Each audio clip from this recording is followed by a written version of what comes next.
you know that part's gonna fit. Air filters, brakes, headlights, over 122 million parts.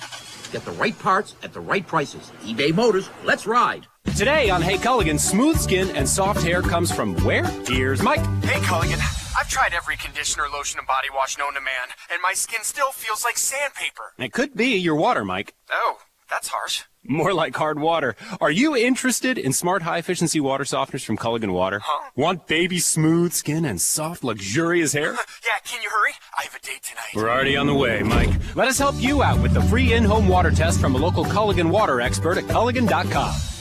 And now another no-brainer money-saving tip from Progressive. It looks like your luggage is over 50 pounds. Is there anything you can take out? Oh, yeah.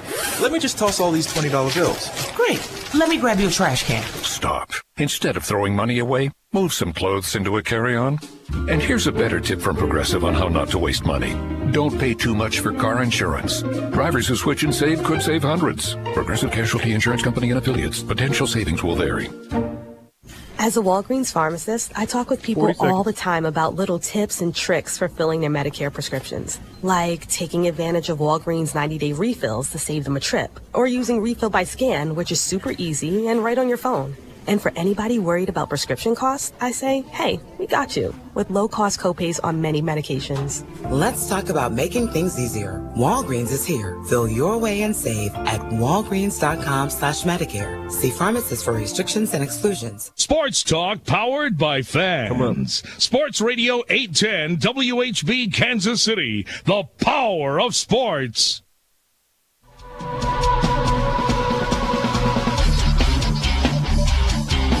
America's largest all-sports radio station presents the #1 motorsports show for over 2 decades, Track Talk, brought to you by Rod End Supply and the POWRi Midwest Lightning Sprints. Here are the racing boys, Scott Traylor and Kirk Elliott. Good morning, everyone. Welcome to Track Talk here on Sports Radio 810. It's all brought to you by Rod End Supply, featuring the POWRi Midwest Lightning Sprints. Got a good show lined up for you today. We've got a really good guest that's going to be coming on with us here in just a little bit. It's Jeremy Elliott. He's from the East Coast. We're also going to have Chase Rodman on and Mike Marlar on as well today. And want to thank Covell for doing such a good job back at Sports Radio 810.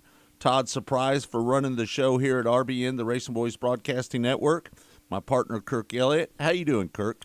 I'm doing great, man. A lot of news this past week. Jeremy Elliott, who you brought up, is with Sprint Car Unlimited.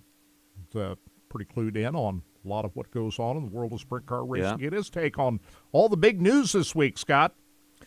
Kirk, the big news of the week is the High Limit Sprint Car Series is going to be taking on the World of Outlaws. How do you think this is going to work out?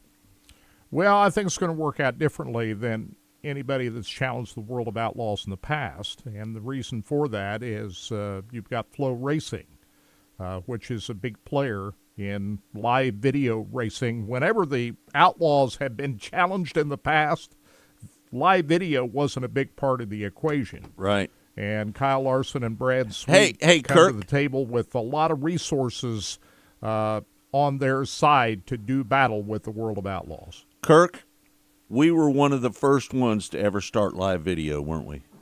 Yeah. Huh? Yeah, we did. We take a lot of pride in what we did traveling around the country for the last 13 years doing the Lucas Oil ASCS National Sprint Car Tour. We did that for 13 years, traveling up and down the road. I know that you didn't travel much up and down the road, but you did travel a little bit. And that gives us a unique perspective right. on everything that's going on because we were part of the live video and know what's involved with that and know what the potential was. You saw the potential of it early on. Right. So you're not surprised at all where we're at today because I'm not surprised. When you had this vision when we started doing this, the problem why we're not still involved is we're just a couple of radio guys here. We don't have the wherewithal to do battle like the World of Outlaws have with Dirt Vision and Flow Racing and their now Equity ownership. They own part of the High Limit Series now. They just have a lot of resources to bear to really make this work. And when we sold the rights to the Chili Bowl and the Tulsa Shootout to Flow, right, that was kind of the beginning of the end for us in our broadcasting business, wasn't we it? just didn't have the resources to keep up the fight. We did the first broadcast for Flow.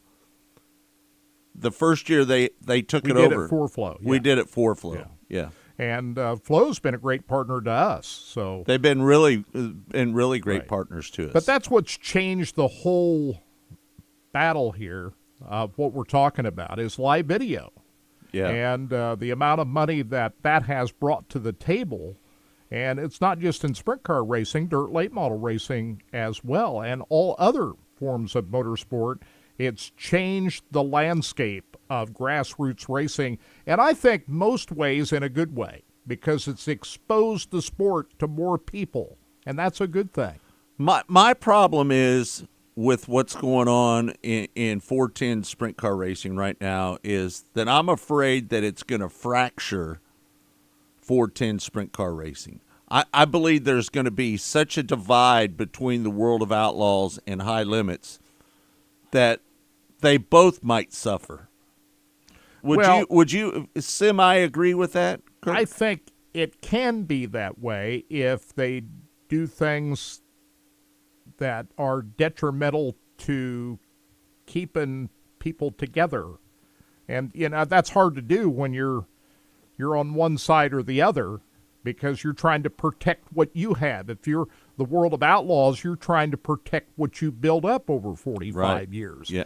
You were the gold standard, as they say, of sprint car racing. You were the big leagues. World of Outlaws had it all to themselves for a lot of years.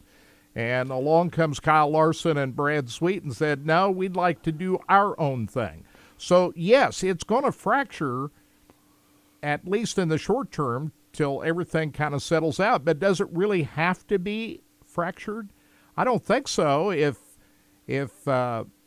people work for the total good of the sport, and that's going to be hard to do when you're on one side or the other, and you got your own interests and you're competing for drivers and race teams and the like. That's hard to do. But in the end, you're going to have to coexist with one another, because I got to tell you, the High Limit Series is not going to go away anytime soon, because they've got the money to back them for a good long while. And they're not going to. I think it's going to be up to the World of Outlaws to try to coexist with the new that's come in. And they're not going to restrict the drivers that run with the High Limit Series to where they can't go run with the Outlaws. Yeah, right? They're free to go. Anybody that runs the full High Limit Series are free to go and run whatever they want to run. And guess what?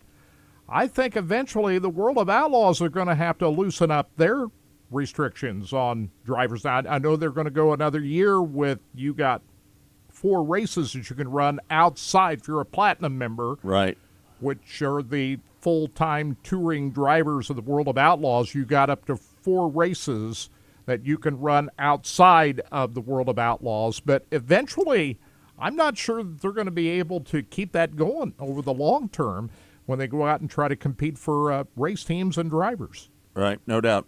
Huset's has decided they're going to run 6 World of Outlaw races up at Huset's. And that just tells you that Todd Quering is all in with the World of Outlaws. Yeah, and it's kind of ironic because Todd Quering at one time went to battle against the World of Outlaws with the National Sprint League. And we were around when that all went down, and Todd Quering is fully on board with the World Racing Group and the World of Outlaws. And by the way, David Gravel, I think you can sign him up for another year for the World of Outlaws, because he drives for Todd Quering, and has a Houston Speedway sponsorship on it. So I think you can pretty well mark down David Gravel. That 2 car is going to be a full-time Outlaw guy. David Gravel wants to win a World of Outlaw championship. Sure. And he's got a pretty good shot of doing it. As any driver would want to do, right? He's got a great shot to do it now that Brad Sweet is going to be a full-time high-limit driver with Casey Kane Racing. Kirk, there's a little rumor out there that High Limits might be going to I-70 Speedway.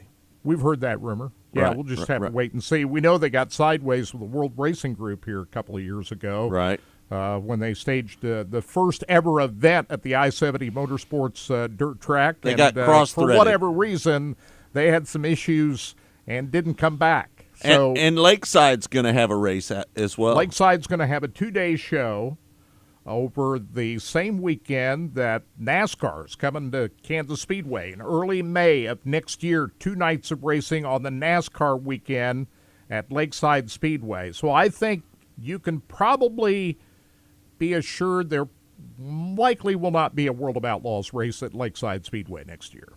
Can we make that prediction? I would say that there's a pretty good chance that the World of Outlaws will not be returning to Lakeside Speedway. We know where the next World year. of Outlaws will be next year, though, and that's US 36 Raceway. I got that confirmation from Mike Franks, the owner of US 36 Raceway.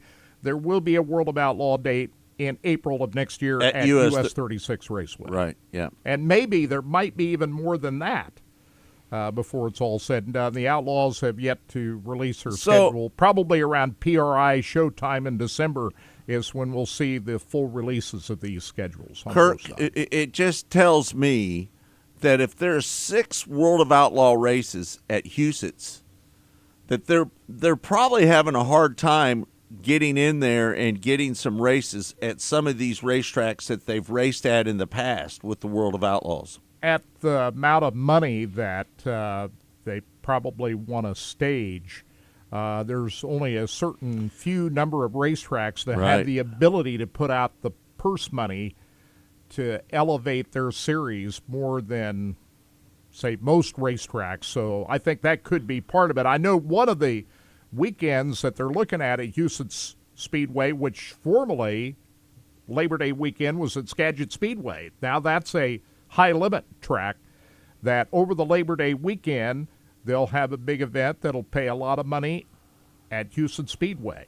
Right. And that will be just after the Jackson Nationals in late August. That's right after the Knoxville Nationals. And I'm told that they're going to pay a lot more money for that event, too. So, and that's Todd Queering has that racetrack as well. Well, you know, I've always been a big World of Outlaws supporter, always have been, and it kind of rubs me a little raw a little bit that High Limits is coming in there and they're throwing all this money around. What is it, a $5 million purse? $5 million. It says in the press release they'll increase driver payouts to more than $5 million. Now, I would assume that that's a combination of the point fund and the purse money that's going to be part of the, close to 60 race schedule. A lot shorter schedule for the High Limit Series than what the Outlaws will have. Both series will go to the West Coast. High Limit Series have got the Gold Cup Race of Champions now, and we saw that coming because Brad Sweet, Kyle Larson, and Kobe Copeland promote Silver Dollar Speedway, so we knew that one of the events would be the Gold Cup, and they're going to be at Skagit Speedway, where Rudines own that racetrack, and that's no surprise either. Over, formerly a World of Outlaws racetrack over Labor Day weekend, that will now be part of the High Limit Series. So those 2 racetracks out on the West Coast will be on the High Limit Series. Kirk, Kelly brings up a good point. Remember when Fred Brownfield tried to put a national tour together? Yep. Do you remember that? Yeah. And it did make it, right? Was that the USA Series? And Fred Brownfield, unfortunately, was hit by a modified at Grays Harbor, and he lost his life up there in the pits, on the racetrack. On the racetrack. On the racetrack. Yeah. Yeah, but there's a big difference now. When that occurred, and when Todd Queering and the National Sprint League challenged the World of Outlaws, live video, just like we're talking about earlier, the amount of money that Flow Racing brings to the table, and what Kyle Larson, he's a rich guy too. Hey, just so doing what he's doing, all that money brought to the table is why this is different, and High Limit Racing is just not going to go away anytime soon. No, it's not going to go away anytime soon. But Just to be honest with you, the reason Kirk and I got out of the paid-per-view business is because the big dogs were taking over. Is that correct? Well, that too, and the expectations of the viewer were increasing over time, that right now people expect a live TV quality broadcast on these live video streams. When we first got started, people were just happy to see an image on a screen. If you had a one camera and you're able to shoot live video of a race, at that time people were happy with that. But over time, people's expectations grew, and you know what? It cost more money to give a higher quality broadcast, and that entered into the equation for us as well. Just so anybody knows, we lost a lot of money the last year that we were in it because we tried to ramp it up a little bit, didn't we? We tried to go with the wireless camera. We hired a general manager, and we had all kinds of people that were out there working for us on the road. And we lost a lot of money that year. And we didn't have the really high-level series on Racing Boys at that time either. Yeah, I mean, I'm not trying to downgrade what we had, but they weren't the highest level. But we had wireless cameras. Yeah. We had all the speed shot cameras. We tried to do it as best as we could. Yeah. Right? But the problem is that when you're dealing with people like Flo and Dirt Vision, you kind of get drugged down behind a little bit. Well, part of the reason we were co-streaming with Flo, and they already had all the subscribers that we were trying to get. Right. So that was part of it. But that was the agreement that we entered into at the time. So it didn't work out for us.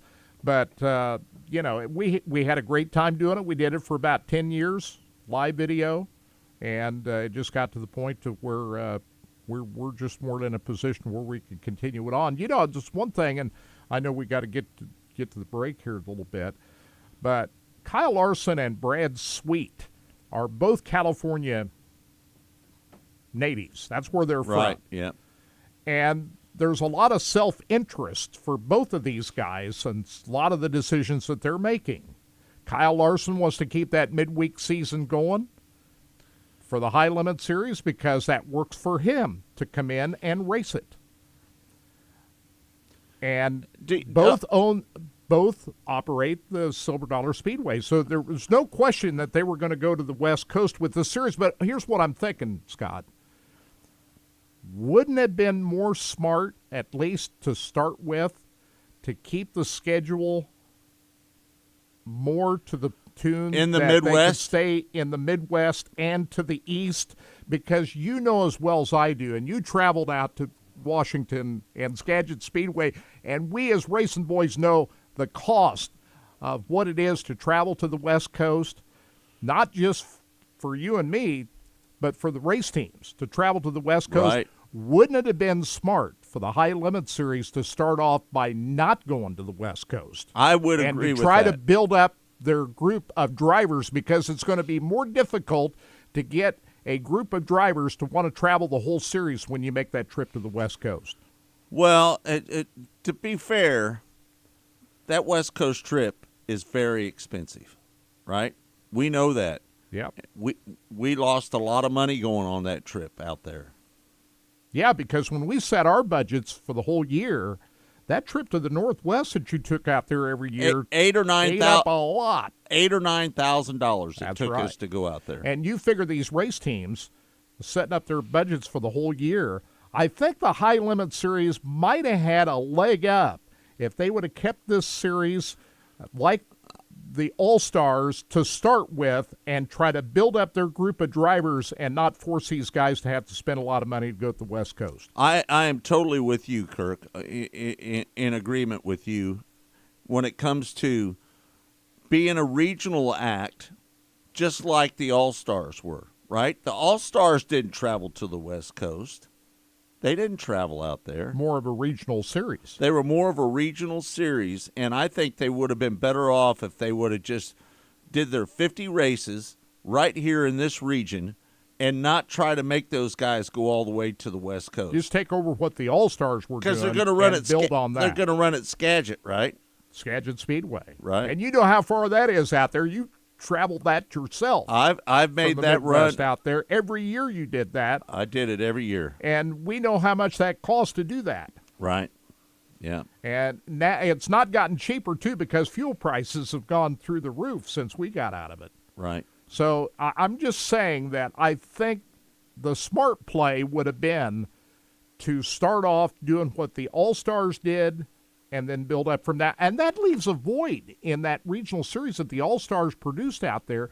And you know as well as I do, you have to depend on these regional tracks and series to build up car count at all these big events. You can't just depend on the dozen or so drivers that are traveling the whole series to make that happen. You have to depend on the regional guys to fill out these race fields, and the All-Stars provided a service of doing that in a lot of these events out in Ohio, Pennsylvania, and even right here in the Midwest. Hey, Kirk, let me ask you a question. How many cars do you think are going to run with the High Limit Series full-time? Now that they've announced that they're going to go to Chico and Skagit Speedway, I think the World of Outlaws are going to have the full complement of a dozen drivers like they've had in the past because their tow money is still going to be more than what the High Limit puts out. Do you think they'll have? I think they're going to struggle to get a full group of a dozen drivers to travel that whole series, even though it's only 50 races. Do you think that there's any chance that they won't have 20 cars? They won't have 20 travel the whole 50, 60 race season. I don't think so. I don't think they'll have that. I don't either. Can they get as many as the Outlaws will get? Possibly. But making those trips out to the Chico and Skagit Speedway, yep. That makes it tough to a lot of these guys to commit to the whole season. All right, we're going to take a break. When we come back, more of Track Talk right here on Sports Radio 810 WHB. It's all brought to you by Rod End Supply. Jeremy Elliott from Sprint Car Unlimited is going to join us next right here on Track Talk.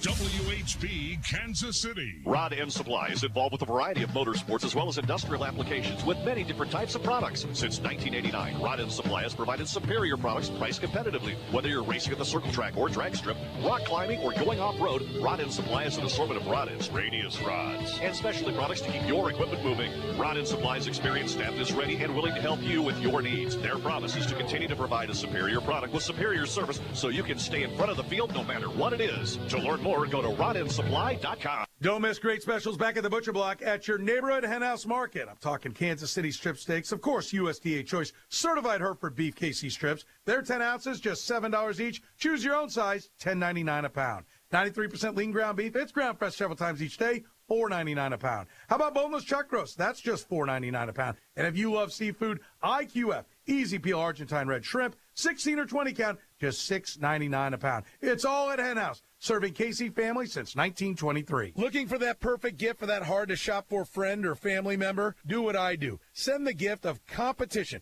Kansas City barbecue, and let Joe's Kansas City deliver the gift that will stand out from all the rest. I'm talking about Joe's ribs, burn ends, and even the famous Z-Man can all be sent anywhere in the United States. Choose from their pre-selected kits or go ahead and build your own. Then let Joe's handle the rest. Check out all their smoked meats, wonderful side dishes, and even desserts. They're online right now at joeskc.com. That's joeskc.com. It's fall, the perfect time for decks being built. So do-it-yourselfers and professionals alike head for the Deck Supply. The Deck Supply urges you to deck it right the first time with Fiberon decking. Fiberon offers eco-friendly, beautiful outdoor spaces designed to endure. And you'll get the quality you demand at a price you can afford. And right now, mention 810 and the Deck Supply will give you contractor prices. That's a huge savings. Check out thedecksupply.com to find the one nearest you. The Deck Supply, for everything you need to build a better deck. Some days you hit snooze, but not today. Today you have to go on a run to get burgers for the tailgate. You've got to haul something heavy, a cooler stocked with Bud Light. When you've got beer and football, nothing is hard, until the other team scores. Bud Light, easy to drink, easy to enjoy. Enjoy responsibly. 21 plus. Copyright 2023 Anheuser-Busch, Bud Light Beer, St. Louis, Missouri. Your locally owned and operated Big O Tires is your one-stop shop for all your automotive needs. They're your spot for oil changes, alignments, brakes, batteries, shocks and struts, AC tune-ups, fluid flushes, and much, much more. They also offer a free multi-point inspection with every service to help keep you safe on the roads. And remember, Big O has convenient financing options available. Make an appointment online at bigotires.com or head into one of their 16 area locations today. Big O Tires, the team you trust. Hi, Kansas City. It's Brian Pringle with Victory Ford at the Legends in KCK. We have tremendous deals on new F-150s, like up to $7,000 off new XLTs and Lariats, plus 3.9% for 66 months. Looking for a new Bronco, that all-new Mustang, or even a new Super Duty? We have those too. So if you want top-notch customer service from some of the nicest guys around, look no further. Visit us today at the Legends in KCK or victoryfordkc.com, where our first price is better than their last. An active lifestyle can mean aches, pains, and injuries, but it doesn't mean you have to live with them. From sprained ankles to broken arms, get quick, expert care at the University of Kansas Health System. Walk-in orthopedic care is available at I-435 and all in Overland Park. Anyone ages 5 and older can see an orthopedic specialist without an appointment. Weekdays from 8 a to 7 p. and Saturdays 8 to 2. Whether you're a weekend warrior or a student athlete, get care so you can perform your best. Learn more about orthopedic walk-in care at kansashealthsystem.com/orthopedics.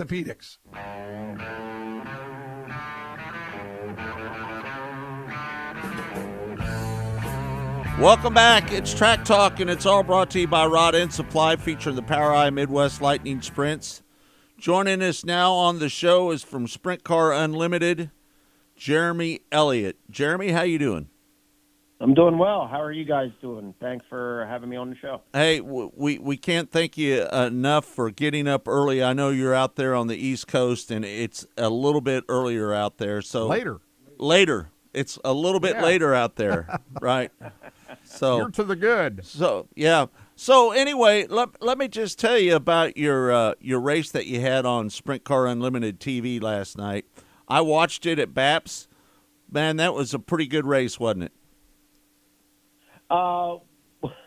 Well, we just did the pre-race stuff last night, and we have it today, 3:00. It's on SprintCarUnlimited.tv. It's the final race of the year in probably the East Coast. I know there's a POWRi out in Oklahoma, but should be a pretty good field. 40 cars, starts at 3 p.m. So it's a little brisk, but we'll take it. It's sunny, so we should get it in. Yeah, you just answered my question there, Jeremy.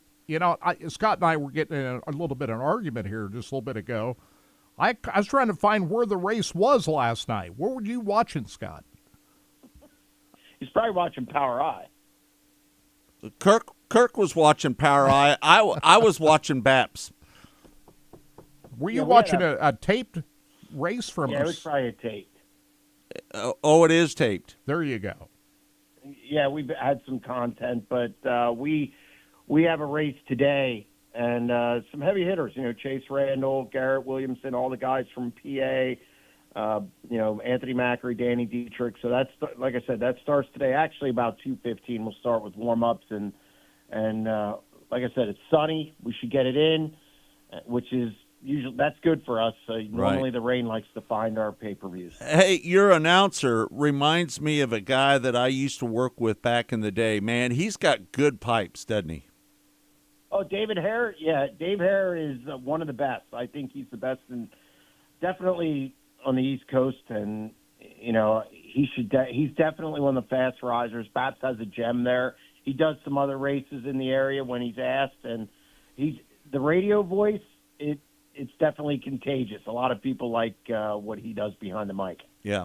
So let's get into this whole World of Outlaws high limits deal. I know that we talked about this here about a week ago, but I'm afraid that this is going to fracture 410 racing. What are your thoughts on that?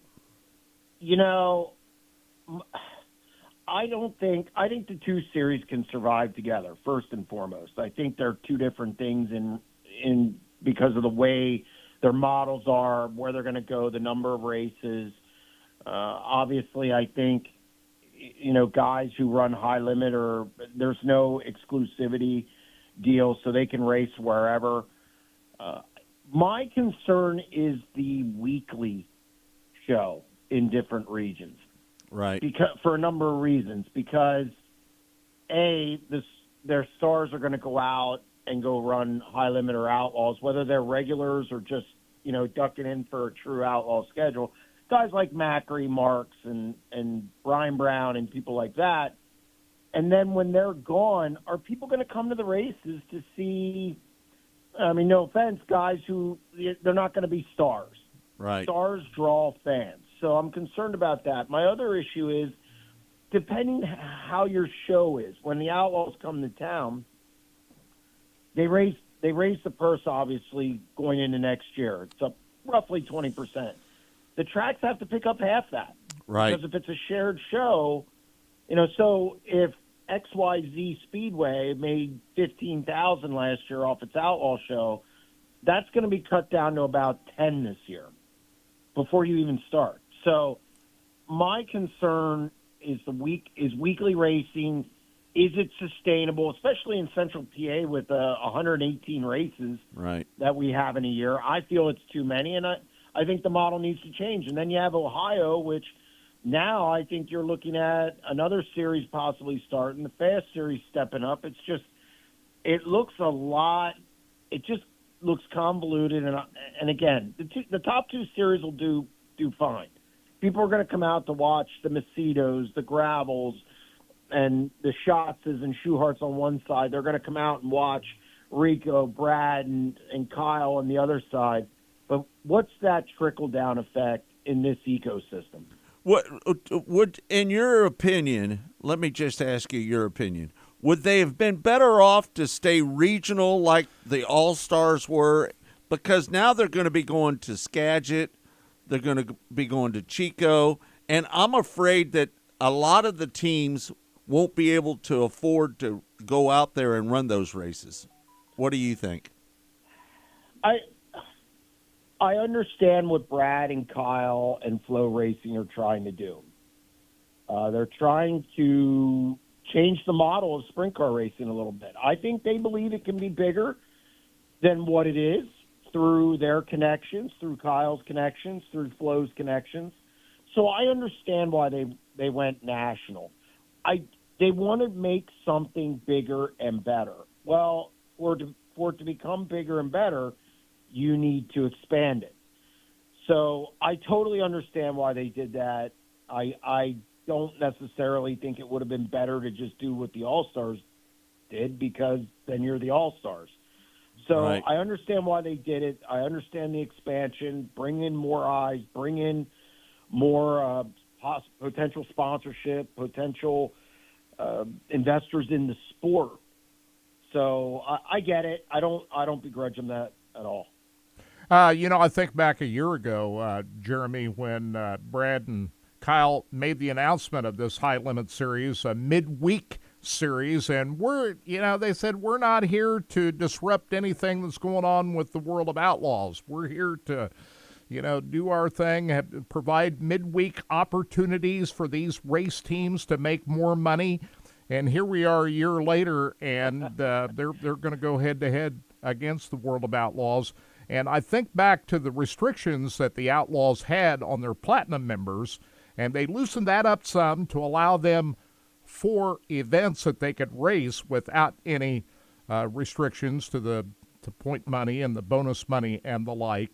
And I think what Brad and Kyle were expecting was that all of the World of Outlaw drivers would race all of their high limit series races. And when that didn't happen, they're thinking, now, wait a minute, we got to change it. Had the World of Outlaws just loosened it up and said, okay, you guys can run wherever you want, do you think that Brad and Kyle would be doing what they're doing, going national, or do you think that they would have been satisfied if they could have got all those drivers to come over to run the high limit series and they would just continue with that model? I do think, now I don't know about the exclusivity part of it, if they would have if they would have taken that away. But I do know that Brad did want to work within the World of Outlaw framework, according to him, and did, did want to work together with him. Obviously, that wasn't going to happen. Carter and the Outlaws, it just wasn't going to work. So I think once that communication broke down a little bit, I think opportunity was born out of that. And then I also think, too, with the All-Stars were going to come out in the short end of this. They really were. Guys were going to go run high limit once they went to a national tour. So really something had to happen with the All-Stars. But I think Brad and Kyle initially, tried to work within that framework, and it didn't go the way that they wanted. So I think that led to opportunities to do something else and just make a national tour, and they took it. I think some of it, too, is we got to understand this is still a business. They're capitalists. Okay, it's no different than Carter. He's a capitalist, and I just think it's two factions who couldn't come to an agreement, and so opportunity came up for Brad and Kyle to expand, and they took it.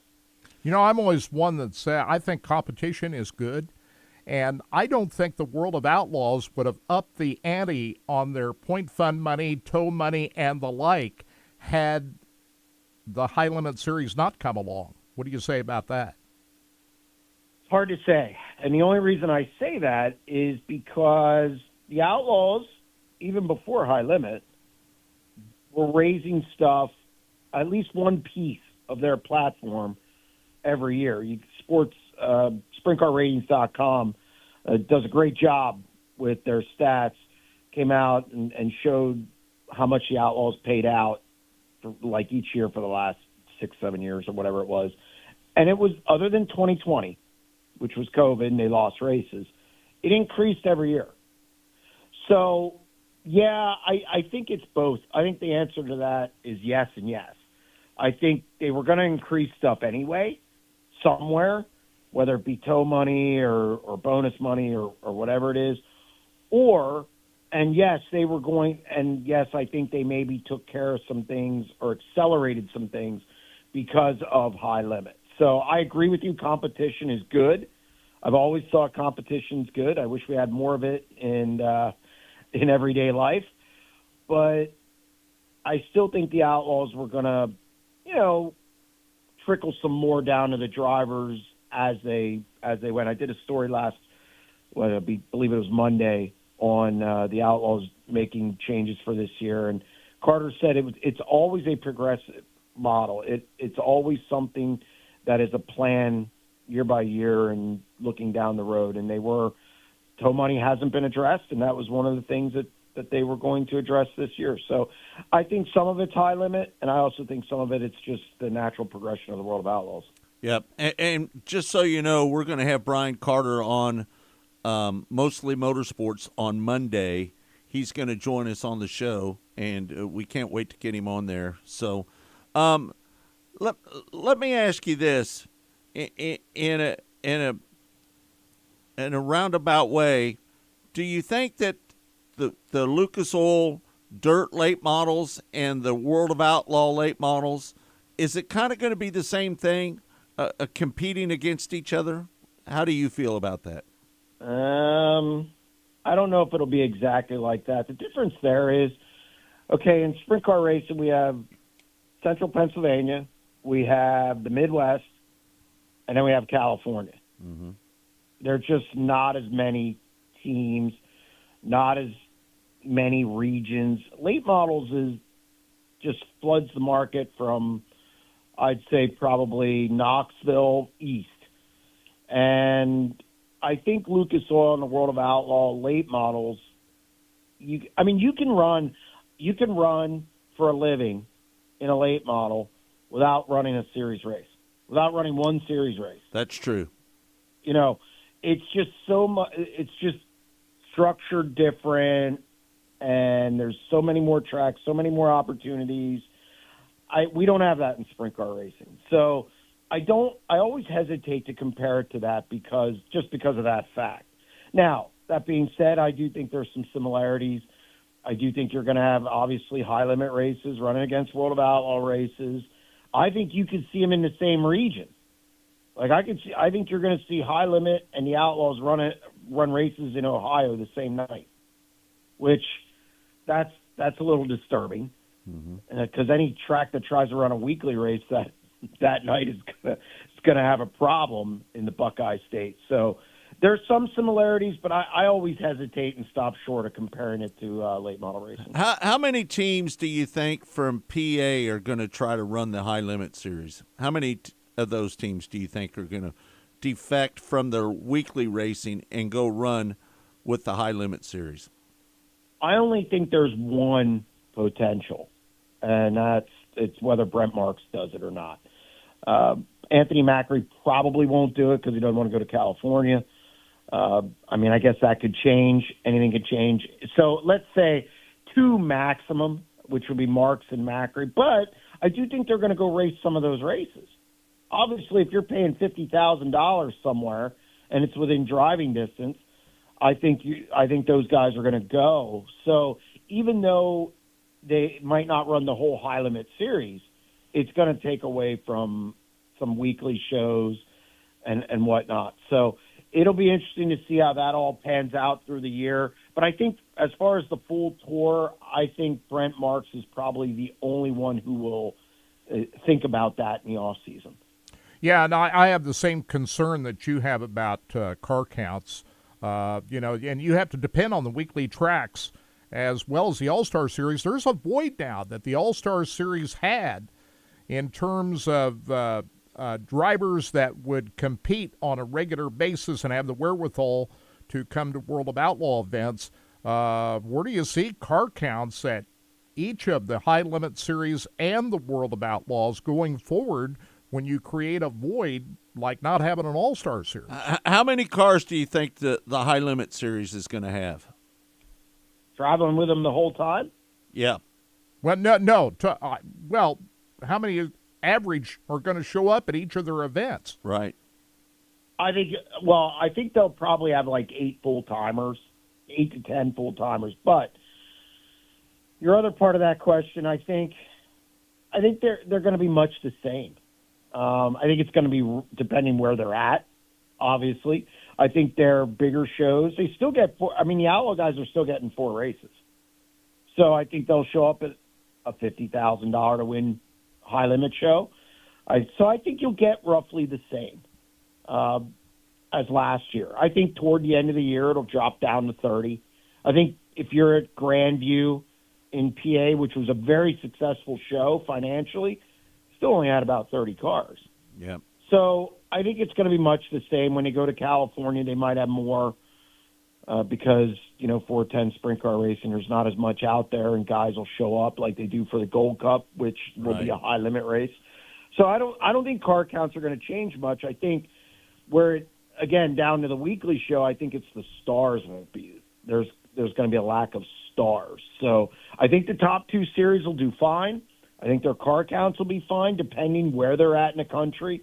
If they're up in Montana, it's going to be lower. If we're up in Fargo or someplace like that, it might be lower. Yeah. But when you're in Pennsylvania, in the heart of Pennsylvania, except for Grandview, or you're in Ohio, you're going to get high car counts. Yeah, no doubt. Big race tonight. What time's everything started? Baps Motor Speedway tonight. Got $25,000 to the winner, right? Yep, $25,000 to the winner. It's the York Excavating Les Stewart Sprint Showdown. It's in honor of Les Stewart, a renowned car owner. If you remember back to when Jeff Shepard drove the 4, Les Stewart owned that car. Big contributor to racing. We lost him this year. And it starts at 2:15, and just go to www.sprintcarlimited.tv to catch it if you can't be at the track.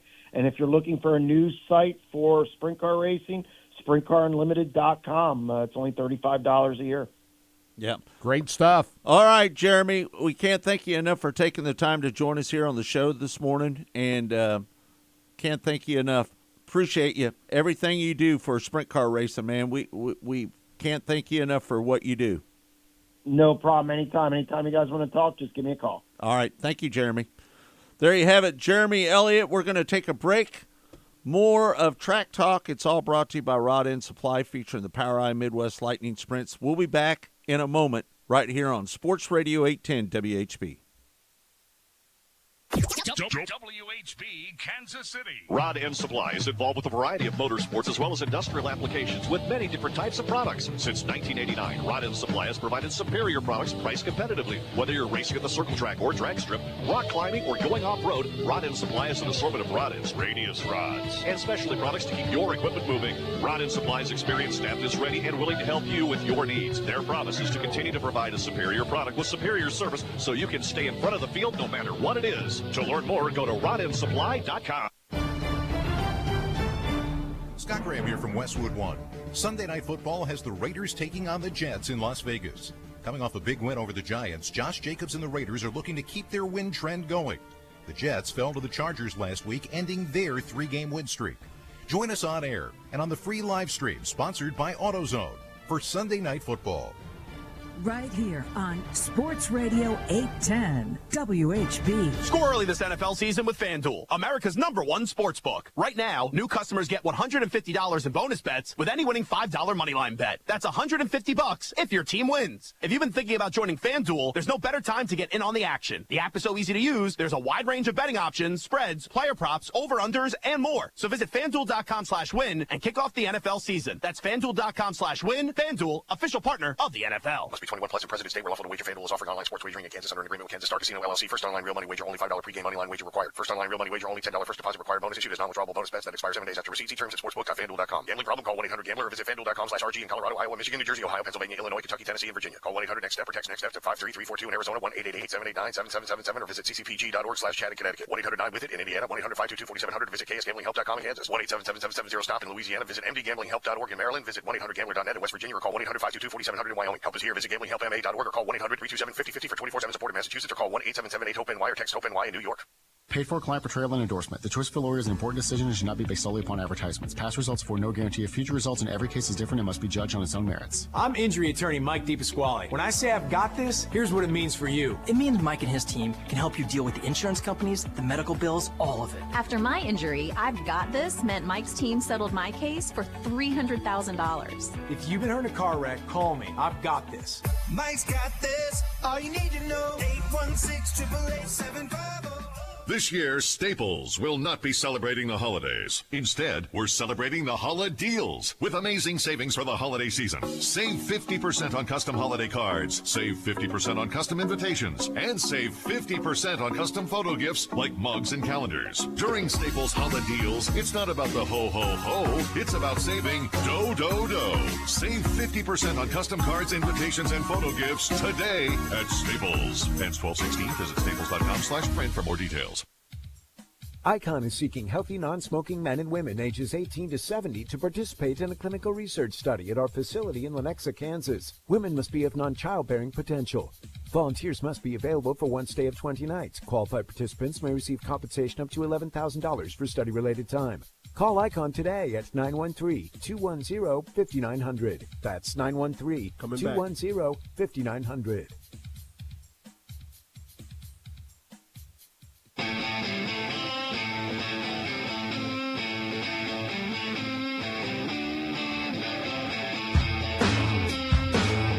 Welcome back. It's Track Talk right here on Sports Radio 810 WHB.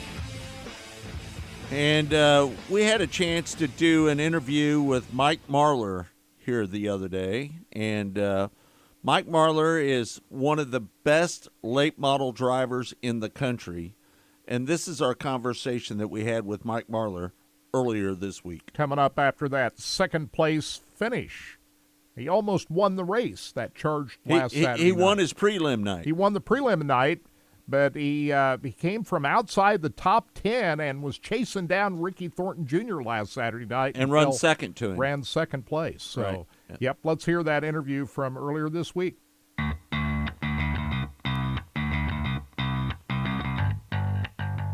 And joining us now on the show is Mike Marlar, who picked up his first win with Skyline Motorsports. Mike, how you doing? Good, guys. Thanks for having me on today. Hey, man, you know we always root for the 157. I don't know if you know that, but the Racing Boys are big fans of Mike Marlar. Well, I did know that, and I appreciate that, and I appreciate all the support. And think we're all in something here that we really enjoy. So it's working good for all of us, I think. How about that win on your prelim night? That was a fantastic victory for you, wasn't it?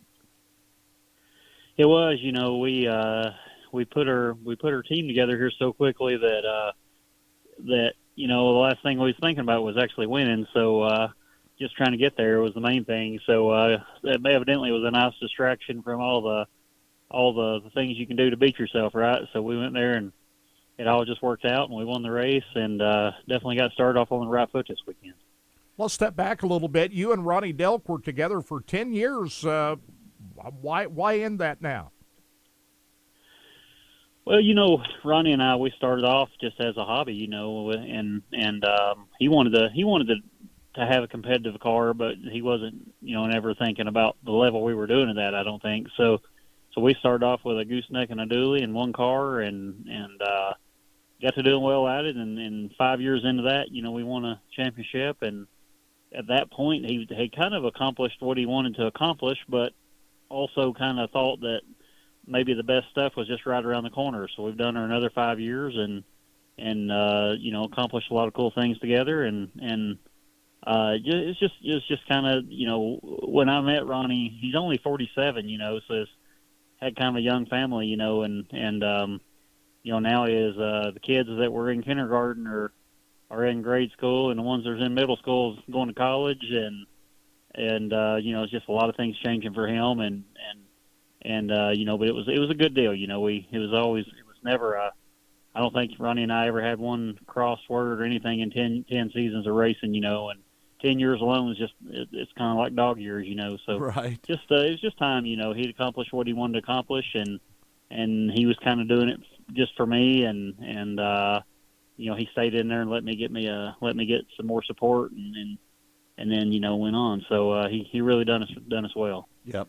At Eldora a few weeks ago for the driving the Ronnie Delk car, you had as strong a car as anybody, and then the announcement made, and then you hook up with Skyline. It's like you picked up where you left off here. Just how does that happen? You ran so well in the old ride, and you start off brand new running at the front right away with Skyline. How does that happen? Well, we get Longhorn cars from Longhorn, and Bill Stein's got a lot of support for us, and there's just a lot of factory support we have, and it's able to carry over to a new team. I wouldn't say easily, because you could go run bad real easy too, right? So, but we just had a good baseline to start with, and Ronnie there, I had a lot of motivation. Knowing we pretty much knew going into the season that this was probably going to be the last one, and so we had a lot of motivation this year to really do Ronnie well, and then try to accomplish all we could together while we could, and so we had a lot of momentum coming into this from that, like you said, and had a good car at Eldora. I really think I had a shot to contend for it. A dirt clod hit the shock canister, broke the shock canister off about 25 laps in or something. So, wow. So we kind of limped, had to pull off. But it would have been cool to have won that last one with him for sure. But we at least we went out on a high note. We was leading the race when we went out after that restart. So, it's like I say, I can't say enough good things about how that ended. And now the transition in with Greg Bruning and Tyler Bruning at Skyline's been really couldn't have asked for a better transition into something than what this has been, especially with the time allowed to do it. We were thrashing pretty good. Just 2 weeks ago, I had a complete other team, and we come in and build a new car, and they brought one of the haulers down that they were using to let me get to the first race or two here with. So it's been a big transition, and we actually sold Ronnie's team also in the process of all this. So it's been really busy doing all this. How many races are you going to run next year, Mike? Do you have a plan? When I sat down with Greg, well, not really. When I sat down with Greg there, I told him I'd run 106 this past season, and this year here I was down a little bit. I was only going to run about 80. I took Carson Brown racing as a developmental driver, quite a bit this year. So yeah, I missed a little more than I usually would this year, but I don't know. You don't want to. You got to race enough that you're on your A game, but not so much that you got the equipment running the ground either. So it's just kind of a fine line. And I know we talked a little bit about series things and this and that, and I think we're all just kind of more focused on having a team that's capable of winning, and less emphasis put on where we're going to do it or what series or whatever. The main focus now is just how to get the best equipment and get the best people in place. And so far so good. Just so you know, that was episode 287, right, Todd? Is that correct? Absolutely. Yep. Yes, sir. So if you want to go back and listen to the entire interview, because you shortened that up to about 6 minutes. Yeah, How long was that interview? About That was 20, about 20 minutes, wasn't it? Almost 26 minutes. So we 1 took minute out, until music. Yep. So, yeah, it was a good interview. Yep. So Brian Carter from the World of Outlaws on Monday, 12 noon on Mostly Motorsports. Don't miss it. Yep, no We'll doubt have about that it. podcast. What'd you think of the Cup race? Ryan Blaney is the champion. He might just unseat Mr. Elliott as popular driver in a couple years. You think so? I think he could. I don't think he can. I think he can. Because, to be honest with you, his last name is Elliott. Well, and I understand. his dad was the most. Is that a dig to me now? No, he was My talking name's about. Elliott. He's I'm not related to Chase. But No, but He's be saying- honest with you, his dad was one of the most popular drivers when he raced. Oh, as Well, well. obviously, I see what you're getting. Yeah. Junior was the popular driver. I mean, obviously, he had half of Dale Senior's fans, Right. and picked up the And young. Dale Jr. was a popular driver. Absolutely. So he had it going for him. But Right. yeah, I just saw a news story said maybe this next year might be Elliott's last year as the most popular. So That's a cool little graphic you And made you up like there, Ryan Todd. Blaney, too, because he's been real good to us. He's We've had him on a Ryan- couple of times. Ryan and- Blaney's always Yeah. cool with us, man. Yeah, so I no love doubt it. about It's it. all good, but I thought he had the fastest car. Larson did all he could. He just wasn't as fast as Blaney. Right. Well, we can't thank you enough for tuning in today on Sports Radio 810 WHB. It's all called Track Talk, and we've been doing it for 23 years. Kirk and I have been partners for 23 years on this show, and we can't thank you enough for tuning in. And again, it's all brought to you by Rod End Supply, featuring the POWRi Midwest Lightning Sprints. For Covell, for Todd Surprise, for Kirk Elliott, I'm Scott Traylor saying thanks for joining us. We'll see you next week right here on Track Talk.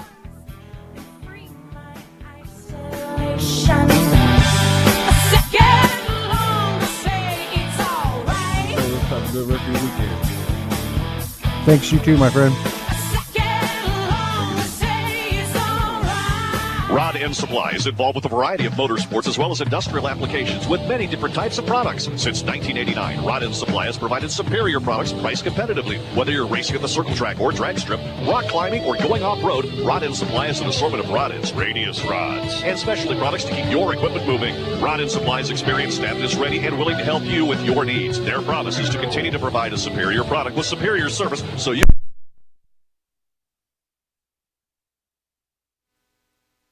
motorsports as well as industrial applications with many different types of products. Since 1989, Rod End Supply has provided superior products priced competitively. Whether you're racing at the circle track or drag strip, rock climbing, or going off-road, Rod End Supply has an assortment of rod ends, radius rods, and specialty products to keep your equipment moving. Rod End Supply's experienced staff is ready and willing to help you with your needs. Their promise is to continue to provide a superior product with superior service so you can stay in front of the field no matter what it is. To learn more, go to rodendsupply.com. Dirt Specialty Sportswear in-house. We do all of the screen printing, all the embroidery. We do some vinyl. The other add specialty items like your pins, magnets, notepads, calendars. You can actually buy that, build your business to make it larger. We have the largest screen printing process and the largest embroidery anywhere around in the area. We can do stuff all the way from your school clubs to sports teams, a professional look in the office. If you can imagine it, we can do it for you.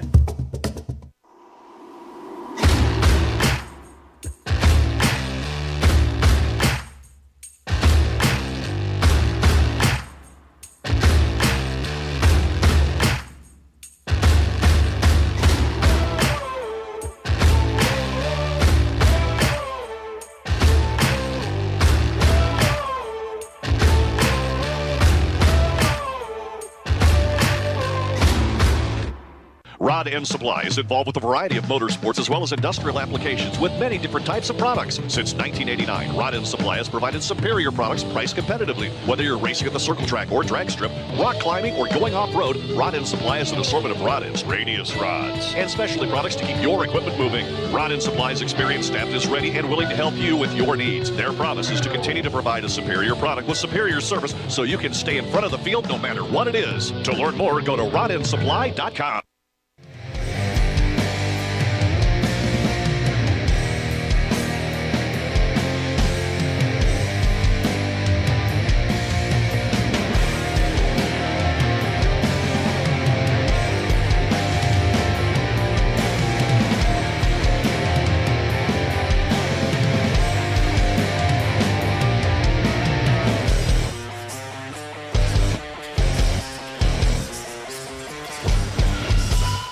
Rod End Supply is involved with a variety of motorsports as well as industrial applications with many different types of products. Since 1989, Rod End Supply has provided superior products priced competitively. Whether you're racing at the circle track or drag strip, rock climbing, or going off-road, Rod End Supply has an assortment of rod ends, radius rods, and specialty products to keep your equipment moving. Rod End Supply's experienced staff is ready and willing to help you with your needs. Their promise is to continue to provide a superior product with superior service so you can stay in front of the field no matter what it is. To learn more, go to rodendsupply.com.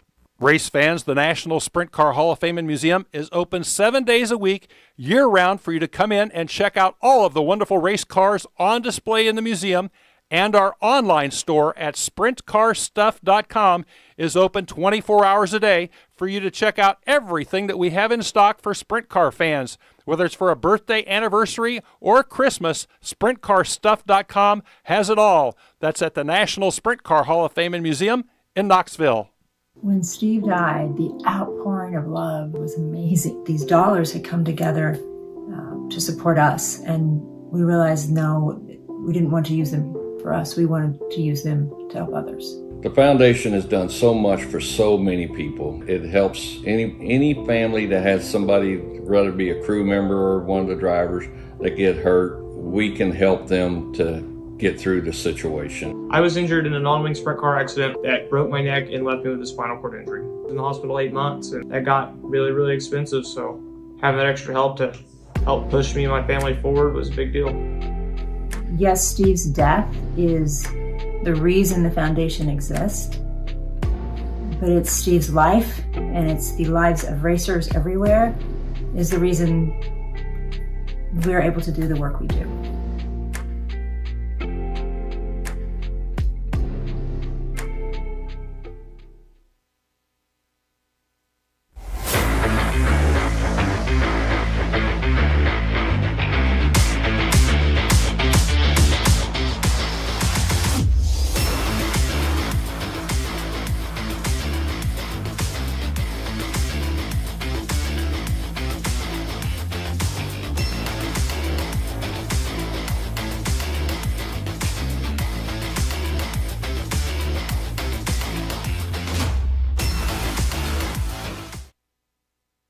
Go harder, faster, stronger with Rod End Supply. Whether you are running industrial, farming equipment, or a race car, Rod End Supply has the assortment of rod ends, radius rods, and specialty products that will help you lead the field in performance. Our superior design means our rod ends last longer and perform better, giving you the edge on the track and saving you money. Contact Rod End Supply or order online today at rodendsupply.com. We don't just sell them, we race them. rodendsupply.com.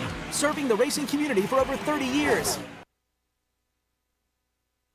Hey everybody, this is Larry the Cable Guide. You are listening to RacingBoys.com, and if you're not, I swear to you, get in your truck or do something, but get the hell out of this country, because you don't belong in it if you don't listen to these fellas.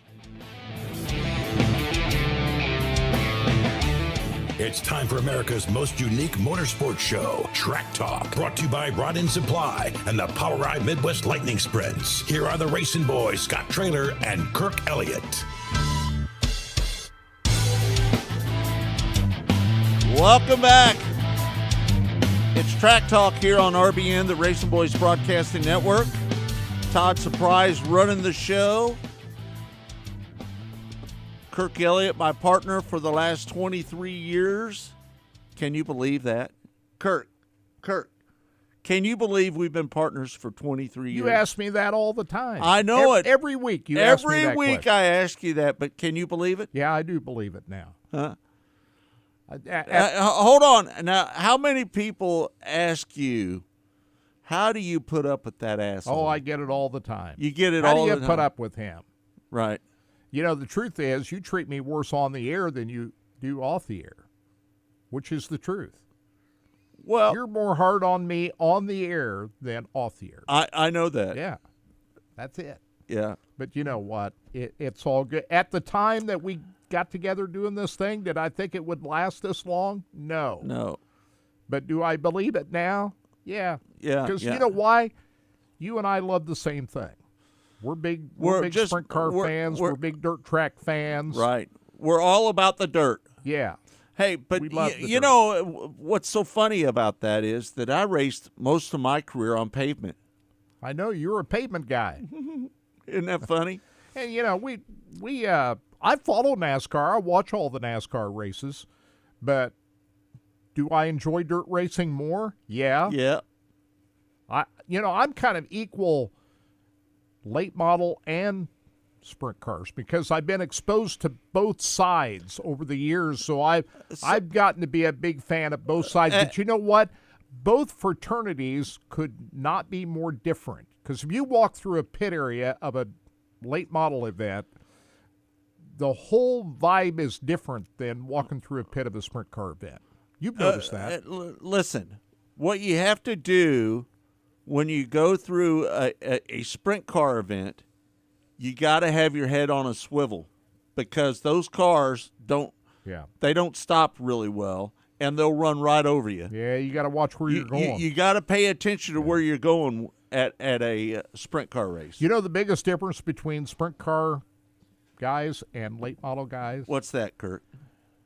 Late model guys are so secretive. They're worried that you're going to see something that you shouldn't see, so they cover up everything. They cover Man, up everything. They've got that's covers funny. over the wheel wells, over the back of the race cars.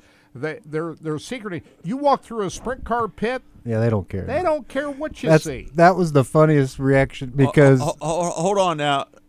I'll take that back a little bit from you, Kirk, because some of the guys that are race in sprint cars, they protect their shocks. They cover their shocks up. Yeah. Yeah. But what is funny though is when I used to take photographs. I mean, you know me, guys. I don't.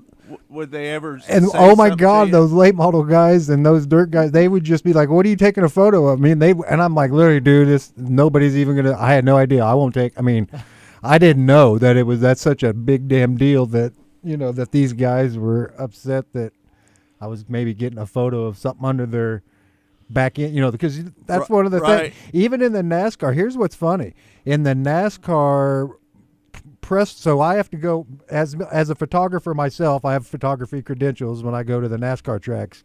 I have to sit and do a meeting. And they tell you not to shoot the car. There's certain places I'm not allowed to shoot at. I'm not allowed to shoot the car from behind, open engine bays, or in cockpits, or the crew chief's work when he's bringing up on his computer, because you take a few pictures of those and you sell them to the competitors, right? And now me, I'm just a hack with a camera. I'm not. Nobody's gonna get a hold of me. But let me tell you, you get the looks, double cross looks, when you start walking into certain places. Like, hey, you ain't supposed to be here. I was like, hey, I understand. But no, you have to take the thing, and they'll pull your credential. That's Kansas Speedway if you start taking photos where you're not supposed to be doing it. Yeah, because they don't know what you're doing with those. Exactly. Hey, I want to give a shout out to Ben, who's listening from Australia. Welcome, Ben. We got some big races in Australia coming up. Getting ready to hit the season for Australia, right? No doubt about it. There was one part of the announcement that High Limits made the other day that was talked about, and they're going to do combo races with the Lucas Oil Late Model Series this year. Yep. And I thought that was very interesting. And the first thing I thought of when I heard that, okay, Lucas Oil Speedway has never had a World of Outlaws event or they've done some Power Eye 410s here over the last couple of years, but basically it's been, when Lucas Oil sponsored the ASCS series, we're all in with the Lucas Oil ASCS Sprint Car Series. That was the sprint car racing you saw at Lucas Oil Speedway. And I'm thinking, And I'm not saying the Jesse Hawk and Daniel McMillan Memorial will change in any way. I think that's going to continue as no doubt as it's been. But what I'm thinking is, will they stage a high limit race at Lucas Oil Speedway in conjunction with the Lucas Oil late model event? If there's any one venue in the whole country that would be all in and doing that, wouldn't it be Lucas Oil Speedway? I'm just asking. I'm not sure that's going to happen, Kurt. I think it could happen. Do you think the high limit series is going to go to Lucas Oil Speedway? Do you think so? I wouldn't rule that out. I would not rule that out, especially if they're working with the Lucas Oil Late Model Series in putting together combo events. Now, they've already announced that Golden Isle Speedway early next year will be one of those places where they'll run a combo Lucas Oil Late Model sprint car event. But there are going to be other racetracks as well do that. And so Lucas Oil Speedway, the World I'm of just Outlaws. thinking that would be maybe Kirk, a possibility. Kirk, the World of Outlaws have never ran at Lucas Oil Speedway. They've never run at Lucas Oil Speedway. So Never. I would say that there's a very good chance the High Limit Series is going to run at Lucas Oil Speedway. I think so. Yeah. I mean, we're not announcing that's going to happen. No, we're not. We're not just sitting here. It makes too much sense for that not to happen. Right. How many cars do you think they'll get down there? I think it would be a lot. Large number. I think because of the facility and the fact that we've never seen a really high-level 410 sprint car event at that racetrack, that would be a place in conjunction with the Lucas Oil Late Model event that they might give something like that a try. Right, no doubt about it. We'll see how it works out, but it just it's interesting. And the Texas Motor Speedway dirt track, and you've been to events at that racetrack. That's kind of many sat idle times over the last couple of years, has it not? Well, the problem with the Texas Motor Speedway racetrack is their dirt track is it takes rubber. Is the dirt itself. It always takes rubber whenever we race down there because they run the modifieds and they run the sprint cars, and between the two of them, it lays down a lot of rubber. Well, now that we don't have any Devil's Bowl Speedway any longer, Texas Motor Speedway that should be market and Texas Motor Speedway dirt track. If they go in, I think they're going to have to do some work to the dirt on the track. No but doubt. They're wanting this to be their final event venue in October of next year, and every year that the High Limit Series runs, they're looking at the dirt track at Texas Motor Speedway as being what Charlotte is to the World of Outlaws. How about this, Kirk? How about every dirt track that is close to a NASCAR Cup Series track runs a dirt race? There are two of them already on the schedule Vegas. Right. There's Vegas. Texas. And they used to run World of Outlaw events at Las Vegas Dirt Track. Lakeside Speedway. Yeah. I-70 Speedway. And let's throw in another one, Knoxville. Do you think the World of Outlaws? Oh, hold on. No way is there any chance that High Limits is going to race at Knoxville, because the World of Outlaws have been king there forever. But Brian Carter mentioned on the show at I think it was with Steve Post the other day. What did he say? Wing Nation. What did he say? Said that they're going to schedule a World of Outlaw event at Knoxville the same weekend that NASCAR is going to be at Iowa Speedway next June. How about that? The World of Outlaws will have that. Now, Kirk, this is where I say the fracture starts to happen. When they start competing against each other in the same market, that's when the problem's going to happen. And it's bound to happen. It's going to happen. Yeah. Guarantee it's going to happen. So the two NASCAR weekends that will be part of the High Limit Series, Texas next April and Kansas Speedway next May. High Limit Series will be running on those NASCAR weekends for sure. World of Outlaws will be running on the NASCAR weekend at Iowa Speedway, just down the road at Knoxville, which those two tracks are about 30 miles apart. So that's going to be interesting to see how that all works out. But, it's like we touched on the first hour, Scott, a lot of the decisions that are being made for the High Limit Series is all in self-interest of the owners, Kyle Larson and Brad Sweet. Kyle Larson wants that midweek series to continue on because he wants to race in it. He's the defending champion of the event, and he wants that midweek portion so that he can participate. Brad Sweet and Kyle Larson both want to go to California because that's where they're from. So they were never not going to go to California. This could interfere with ASCS coming back to Lakeside Speedway, couldn't it? I don't know. It could. I have a lot of questions about the future Lakeside Speedway. Don Mars, who's a great guy. We love Don Mars. Oh, yeah, he's a good guy. Owns that racetrack. Unfortunately, lost his wife, Donna, here a couple of years ago. She did a lot of work at that racetrack. And let's be honest, Don bought the racetrack so he could have a place to race at. Right. Don Mars didn't buy Lakeside Speedway because he wanted to operate a racetrack. He wanted to race make sure there. that Lakeside Speedway stayed open so he could race at it. And he's also a great delegator of authority. Lakeside Speedway didn't have a general manager most of all of last year. They had a group of people that just did all their jobs of what they did in their certain areas, and Don said, you take care of it, and it all ran. Because Don allowed everybody that's on the staff at Lakeside Speedway to just take care of their own area of the racetrack, and that seemed to work. Now, is that a long-term strategy to operate Lakeside Speedway? I think that they need to hire John Bowler, if you want to know the truth. He's available. He's available.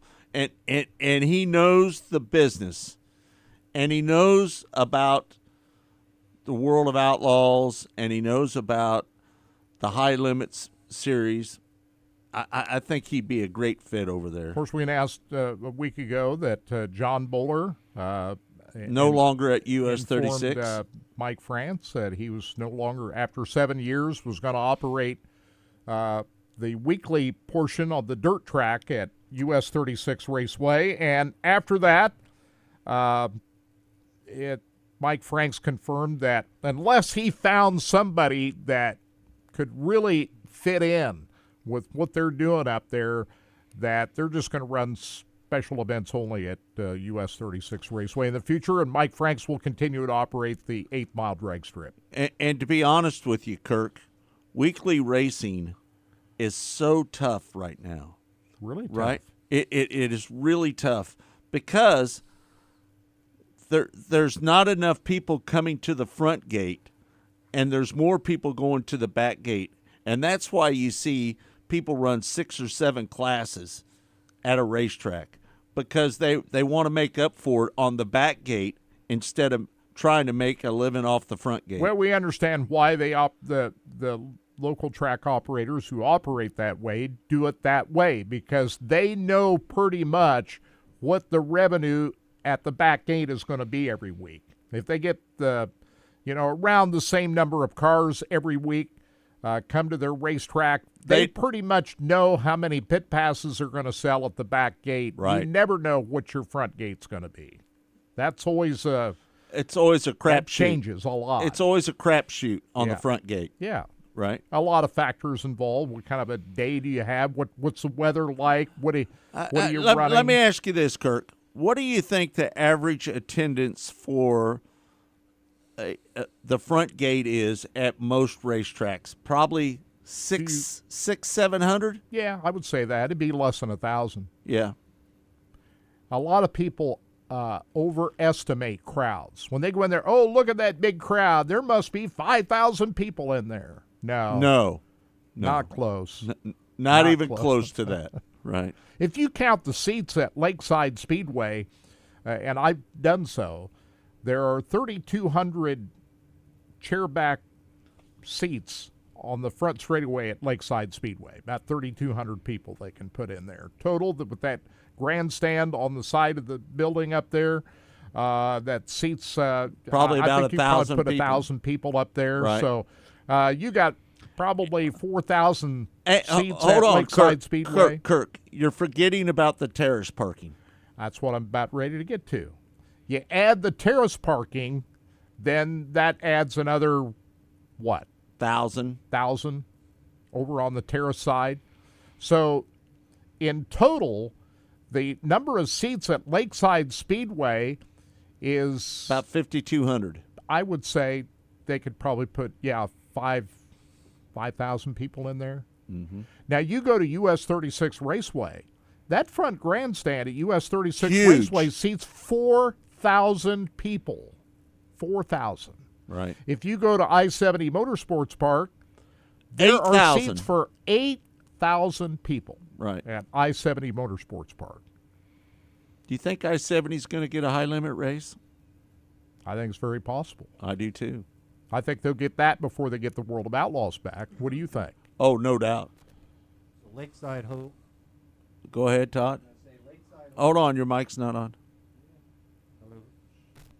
We got to get our mixer working. We haven't heard from you yet this morning, Todd. That's why we couldn't hear your voice So yet. Lakeside holds about 5,000, and the grandstands hold about 15. Can hold up to 1,500. So you're looking at 6,500. If you sold that to the max, and everything is full, you're looking at about between 6 and 6,500 people there. So like on those World of Outlaw nights, I bet you're looking at 5,800 people there. Yeah. That's, with the terrace parking and the people up in and there's a large number of people in the suites. That's up the top. thing. You got Yeah. the suites, and then if you throw Right. in everybody who's helping out in the pits, but they go back up and watch the race, Right. and then they go back down in the pits, and then they're back up. They're not actually setting.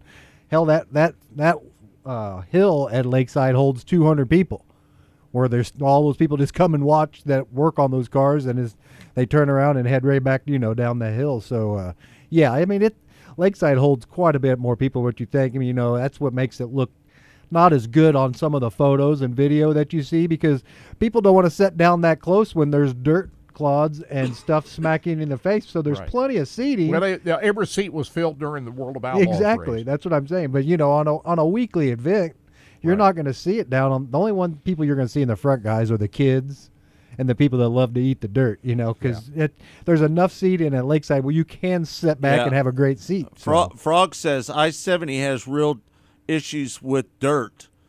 I go to support, but the dust is questionable. Yeah, why? Beautiful facility. Especially the way they have it. And this is where I think they made a mistake at I-70. They should have made the track shorter. They did this because that's the way the old track was. The grandstands on the north side. on the other side. With the track running east and west. I had an input into the way they did things at I-70. Build the track where the grandstands are on the west side and build it north-south. Because when you build grandstands on the north side and you have an east-west track, and the same thing is true up at US 36 Raceway, It gets you dusty. get that south wind blowing a lot of dust in people's faces. It's bad. Well, back on the back straightaway, it really blows. Yeah. And how it's tough for the racers with an east-west track is the sun. The sun. When you're coming out of turn 4 down the front straightaway, you're facing right into the sun. Hey, I've had to deal with that sun for a lot of years. So why didn't, if they're going to build a whole new racetrack at design it a little I-70, better. Why why wouldn't didn't they they just Put build the it grandstands on the other side. on the west side and build the track north-south instead of east-west? I agree. I can't They did it this way because, that's the That's way the the way it old was. I-70 was. Yep. No, I agree. But they didn't have to do that way because they put up all new buildings and Yeah, did they- everything all new again. So they didn't have to do it that way. They could have put the sun I could have moved behind it, the yeah. grandstands. Absolutely. Right. Kind of like how at Sweet Springs or Lakeside or any of those where you have the sun setting on the backside of you. That way the wind's not. I agree with Kirk. I don't know why you would. I don't know. Maybe they would just never. That was never a thought that crossed into anybody's mind as far as you know. Maybe the question is the infrastructure, the structure of the property. Yeah, it had to go that way, Kirk, Yeah, because they had the light poles already wired in there. They would have had to rewire all those light poles. They would have had to. That would have cost a fortune more to make that racetrack. By the way, speaking of I-70, I'm not.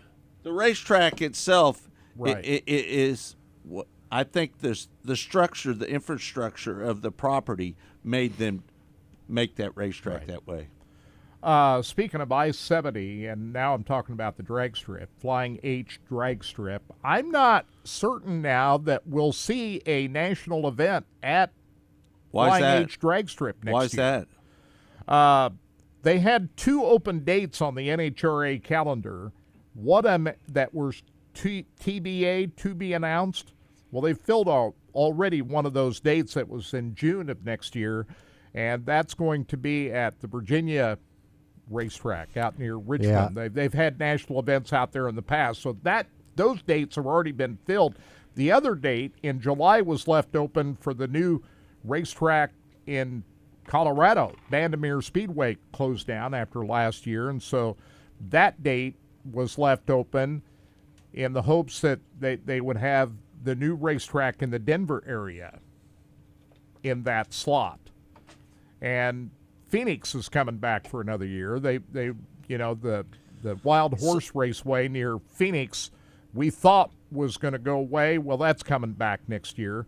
So I'm not saying that we'll never see a national event Just at next Flying year's H probably drag not gonna strip. happen. I'm just thinking that probably might be postponed for a year or maybe even 2 until they first of all get the track built and get it to where it can handle a national event. But I'm not hold on sure, a second. Despite the announcement that they made saying that next year we're going to see a national event at Flying H drag strip, I'm not sure we're going to see that in 2024. To be honest with you, when they agreed with the county, Lafayette County, they said that they weren't going to have nitro Well, cars they still there. might be having issues with that. You never know. So maybe in the grand scheme of things, they've went back to the county and talked to them. I don't know if that's true. I don't know if that's true. I don't know if that's true or not. I do know that I saw somebody else, as like Kirk said, as soon as the schedule was released and the TBA, there was 2 of them, a lot of them jumped on that June date thinking that will probably be the one we grab. Well, that's right? already taken now. And that's what I'm saying. And now with that being gone and the other one taken and the one in Phoenix not, I don't think we have a spot for us to fit in next year, and I think that allows I-70 Speedway or the Flying H Now, 2 years from now, yeah, they might get. And I think that's what because here's what my thought is: you've got to be ready when those bad boys roll in, right? You can't just half-ass the track and just say we'll just get it done because there's a lot that goes into what happens with. So they may not be ready as far as infrastructure-wise, hiring-wise. People. There's a lot of people that you have to have on property. Do you think they're going to take the grandstands from Heartland Park, Topeka, and bring them down to I-70? I would assume so. They've already got some grandstands up already at the facility. I'm not sure I know where they came took the from. dirt track grandstands, and I think those are part of the grandstands that are out there at I-70 right now. I don't know. They got some grandstands built up on one side of the drag strip right now. The track is all the pavement has been poured. They put up. I saw pictures on their website or the Facebook page of the scoreboards, and they've got some pretty elaborate scoreboards. Got some video screens and so forth. But to stage a national event, now they could go ahead and get the season started. They've already announced dates in late April next year, the first events at the drag strip. Right. And so they can stage the weekly events but when you stage a national event, you got to put up a big-time scoring tower. There's a lot of things that you got to put in place to be able to stage a national event. Right. And it may take another year to get that all in place, but they could still open up the season and run a full season of drag racing in 2024 and then continue to build it out to be able to stage a national event maybe the year after that. So that's what I'm thinking will probably happen out there. All right. Hey, you want to do the Hall of Fame read, right? Let's Real do quick? that. There are a couple of sweepstakes going on at the National Sprint Car Hall of Fame Museum. One of those is the 410 Sprint Car, the Triple X chassis, Al Parker 410 racing engine, winner's performance rear end assembly and driveline. Listen to some of this stuff they got on this car. All Pro cylinder heads and components. They've got Kinsler fuel injection, pump assembly, Donovan engine block, KSE steering assembly. What is that? Wildwood brakes? Am I saying that right? Willwood brakes? Willwood. And Soldana fuel tank and bladder, TG forged aluminum wheels, BMRS fuel and oil and brake lines and fittings. So those are some of the components on this sprint car. If you go to winasprintcar.com and type in the promo code SPRINTCAR, you get 20% more tickets. Now, this drawing is going to be held in December of 2024, a little over a year from now. They do this every 2 years for the National Sprint Car Hall of Fame. So go to winasprintcar.com to get signed up for that. Type in Sprint Car in the promo code. You get 20% more tickets. The other thing is the Torch Red Corvette convertible they're going to be giving away next year. Go to winaz06corvette.com to get signed up for that. With the Z06 Corvette convertible with Z07 performance package, $25,000 cash. Get signed up for that. That drawing will be a week after the Knoxville Nationals next year. Beautiful looking car, and I'm thinking they'll have this one in the display in the showroom long before they have this drawing this year. I think people are going to be able to actually see this race car. No doubt. I call it a race car. It's almost like a race car. It is a race car. A race car that's legal. On the to run street. on the street. So go to winaz06corvette.com to get signed up for that. And, of course, don't forget the gift shop is open the year-round. Of course, the museum is open year-round with the exception of a couple of holidays. And if you're thinking about Christmas gifts and so forth, sprintcarstuff.com. And take a look at everything they have in the gift shop at the National Sprint Car Hall of Fame. Good place to buy your Christmas presents. Absolutely. Yep, no doubt about it. All right. So we had a chance to talk to Chase Rodman after the World Finals, Kurt. And he's got a perspective that you and I don't have. Of course, you know, he's a World Outlaws guy. He's the reporter for the Dirt Vision coverage on the World of Outlaws. So he's got that perspective. Which we were interested in hearing on Monday, and he'll talk about what he thinks where we're going with sprint car racing. Does a great job with the pit reporting last weekend at the World Finals. Did a great job of covering all the activities in the pits, and here's a portion of the interview that we had on Monday with Chase Rodman, the pit reporter for the World of Outlaws.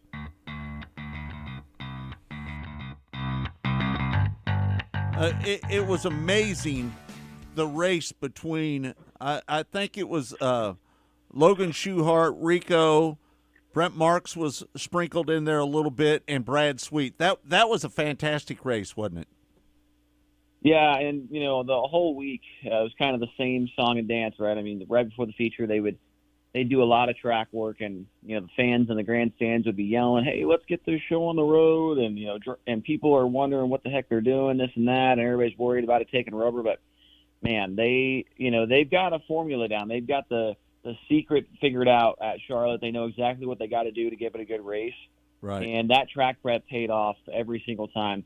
You know, it looked like Rico was going to be the guy on Saturday night, but then here comes Brad just, you know, rolling right around those infield tires. And I feel like we haven't seen that very much this year, where guys rolling around the infield like that and Right. making it work. So, man, it was so much fun to watch him do that, because, we hear all these guys most of the time saying that most races this year have been won on the top, and Brad just was able to snooker him on the bottom. So that was really cool to see, just a high and low battle. One guy selling some T-shirts on the high side, one guy, paying the tire bill on the bottom. And what a way for Brad to go out, Right. So what they say, the walk-off, the win and the championship in one night. Brad Sweet, he just creeped around the bottom all weekend, didn't he? Yeah, I mean, when he had to go to the top, he did. And I feel like on Thursday night, the gravel one, Brad had found the bottom first and was making the moves. But then, lap traffic came into play and he had to get up off the bottom. But I feel like if he never left it, he probably would have won on Thursday night too, being that first guy to find it. But he showed gravel where it was at, and he was able to win on Thursday. But yeah, Brad was strong all week. I mean, fourth, and first, extremely consistent when it mattered most with the championship on the line. Is anybody surprised that he had those kind of finishes? Because that's what he's done all year to win the championship, right? He's always up there around the top 5, just week in and week out, right? Yeah, I'd have to look and see, but I would say his average finish is probably around 5th or 6th, I'd say, for the entire, 80 races or whatever that we had ran. And that's what it takes, I mean, he had a couple of moments where, it looked like they were going to falter and he was going to finish outside the, top 10 or not even finish the race at all. I remember back to 81 Speedway, I think it was. He had a flat tire late in the race. They were able to fix that, and he got back out there. I want to say he had an issue maybe at Ogilvy Raceway where he had to come into the work area. They got back out there. And then obviously the latest one, and the most important one probably, was the Devil's Bowl when they had that big wreck. Then they had a flat tire later on, still able to come back and finish, I want to say 7th or 8th. It just goes to show how good they are and how, just Brad knows how to win a championship. You got to turn a night where it looks like you're going to run, 10th, and you somehow make it run 7th. Or it looks like it's going to be a DNQ or a DNF, and you somehow run 12th. They were just so good at that. He's been able to do that for the last 5 years. And well, who's going to do it next year is my question. Right. Marie, one of our loyal listeners, she's chimed in. She said Rico made a boo-boo on that last lap. What'd you think about that? Well, I mean, he had to try something, right? I mean, he said in his interview that his car just wasn't working as well on the inside, and with how well Brad was running, there was no way he was going to pass him. So he had to keep running the top and, probably was on the gas a little bit more than he was off of 2 on that last lap to try and put something together for the last corner, and just hopped over the cushion, which we saw several guys do this weekend and caused some issues. But, yeah, he had a little mistake there off of turn 2, and that was enough to seal the deal for Brad. But a good weekend for Rico also, 2 seconds, and I think he was 8th the other night, so he had a solid weekend as well. Hey, Chase, I'm not sure how many fans appreciate how difficult this is to prep a racetrack for an event like this, which is very unique. You got the big block modifieds, late models, and sprint cars all on one track, and the number of cars and the number of laps, and to try to keep this track as good as it is. I thought they did as good a job as I've seen since they started this event at the dirt track in Charlotte. I would agree. Keeping up with the racetrack, which is a real challenge. Well, and the track has caught some flack over the last, I would say, 3 or 4 years. There was that one year where it was a complete dust bowl. I mean, we literally, the only way people were able to watch on Dirt Vision was because of our drone that was sitting in the middle of the track, way up high in the sky. I was out in the work area for that one. I literally couldn't even see the race. And then there's obviously been some other ones where it's taken rubber and things like that. But they've heard those. They've remembered back to those races. They've heard the complaints. They've heard the suggestions from people all over the racing industry on how they can make it better, and they did. I mean, like you said, there's so many cars there, so many different tire types, and so many different car types. It's a lot for them to hang on to, and they did have some moments this weekend where people were kind of scratching their head and maybe caused some issues with, leaving the tires out, a lane off the bottom for the sprint car heat races and things like that. But I would say overall the sentiment after the weekend was over was, man, these guys they did a really good job. I didn't really watch the late model race. I don't know if on Friday or Thursday, on those 2 nights, but Saturday's race, Ricky Thornton Jr. got going on the top. It was exciting. The big blocks, that track's kind of tough for them to get going. They were kind of just around the bottom in the middle. But, sprint cars and late models, man, they had a great track every single night, and you really can't ask for much more. Let's talk about that feature on Friday night where Brent Marks barely held off Justin Peck. What a finish that was.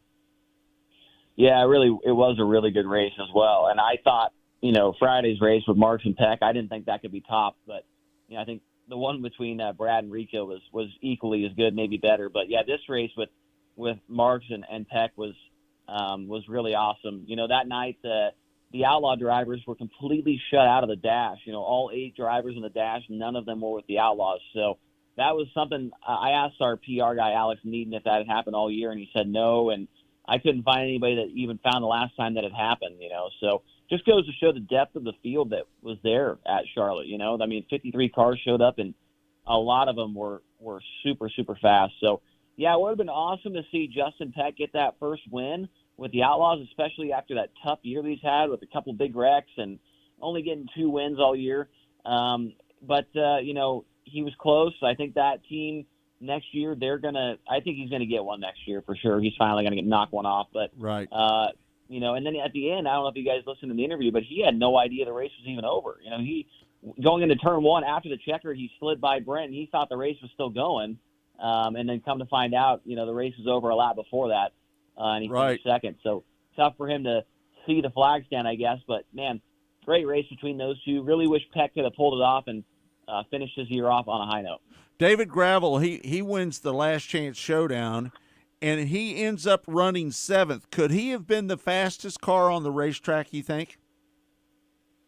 He could have, yeah. I wasn't really paying attention to him, to be honest with you guys. I watched him maybe for the first 5 laps, and then once the race up front got going, that was kind of hauling or, taking all my attention away from watching Gravel make his way up through the field. So I didn't even know he had ran 7th, honestly. So, wow. And then there was no yellows. In every single sprint car race this week for the features, there was not a single caution. And every night we had some guy going at least plus 10. McFadden on the first 9, he went 26 to 6th.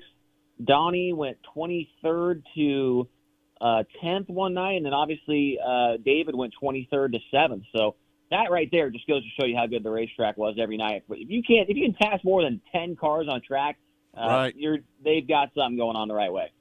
The only bad incident of the whole weekend was the scary wreck that Zeb Wisen was involved in when the throttle stuck on that race car. That was frightening. Yeah, it was a really sketchy moment there for sure. And I saw a picture or two afterwards, saw the replay, and, man, he hit that cage at, the worst possible angle you can, the worst way for a sprint car wreck to happen, hit that concrete wall on the top of the cage like that. And, man, it was a scary moment. I was standing down there trying to assess the situation, trying to, help clean up debris and stuff while they were tending to him. And, I was talking to his crew chief, Tyler Tessmaker, who was down there on the track surveying everything as he was getting extracted from the car. And he told me that Zeb had told him, that he could have gotten out of the car himself. But, due to the circumstances, him getting knocked out and the severity of the wreck, they took all the necessary precautions to just make sure that he didn't have a back injury or something and got him out of there, So still, he got extremely lucky for sure. He had quite a big bump on his head, on his forehead kind of from the incident, but maybe a concussion or whatever, So he got out of that pretty well unscathed for what it looked like. It was going to be much worse than what what the ending result was. It looked like it was going to be much worse. All right, we heard a lot of things over the weekend about the future, what lies ahead. We know that this High Limit Series has got some big plans in the future, but all indications are the World of Outlaws are still going to be around for a long time to come, with the announcement that you're going to have no fewer than $400,000 plus to win races on the schedule next year. Yeah, that's what Johnny had said at the race there on the PA system. So he must have a little bit more insider information than I do. And I'm not worried, guys, about the future of the Outlaws. I'm really not. We've seen this story before a couple times, and we've seen how it ended.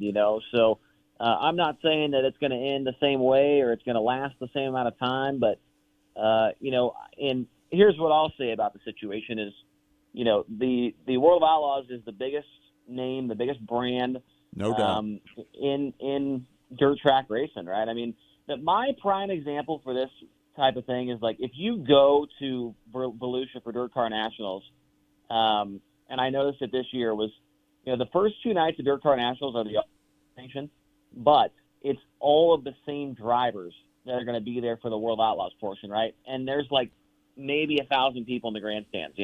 As soon as it's a World Outlaws sanctioned race, the grandstands are completely jam packed. I mean, that just goes to show the brand recognition that people have with the series. I keep hearing, and I agree with this as well. If the World Outlaws have 5 bad years, if they're in the red as far as profits go or whatever, they're still going to be around. It's a legitimate company. It's, a big time company that's been around for a long time. If they have 5 bad years, they're still going to be around. Can High Limit go 5 bad years and still be around? Right. Can they go 2 years and be in the red? Let me ask you this here real quick, because 410 Racing has been making a comeback this year, right? And the last couple of years, they've been making a comeback. 360 Racing is kind of dying on the vine just a little bit, because they don't have the stars over there that they have with the World of Outlaws.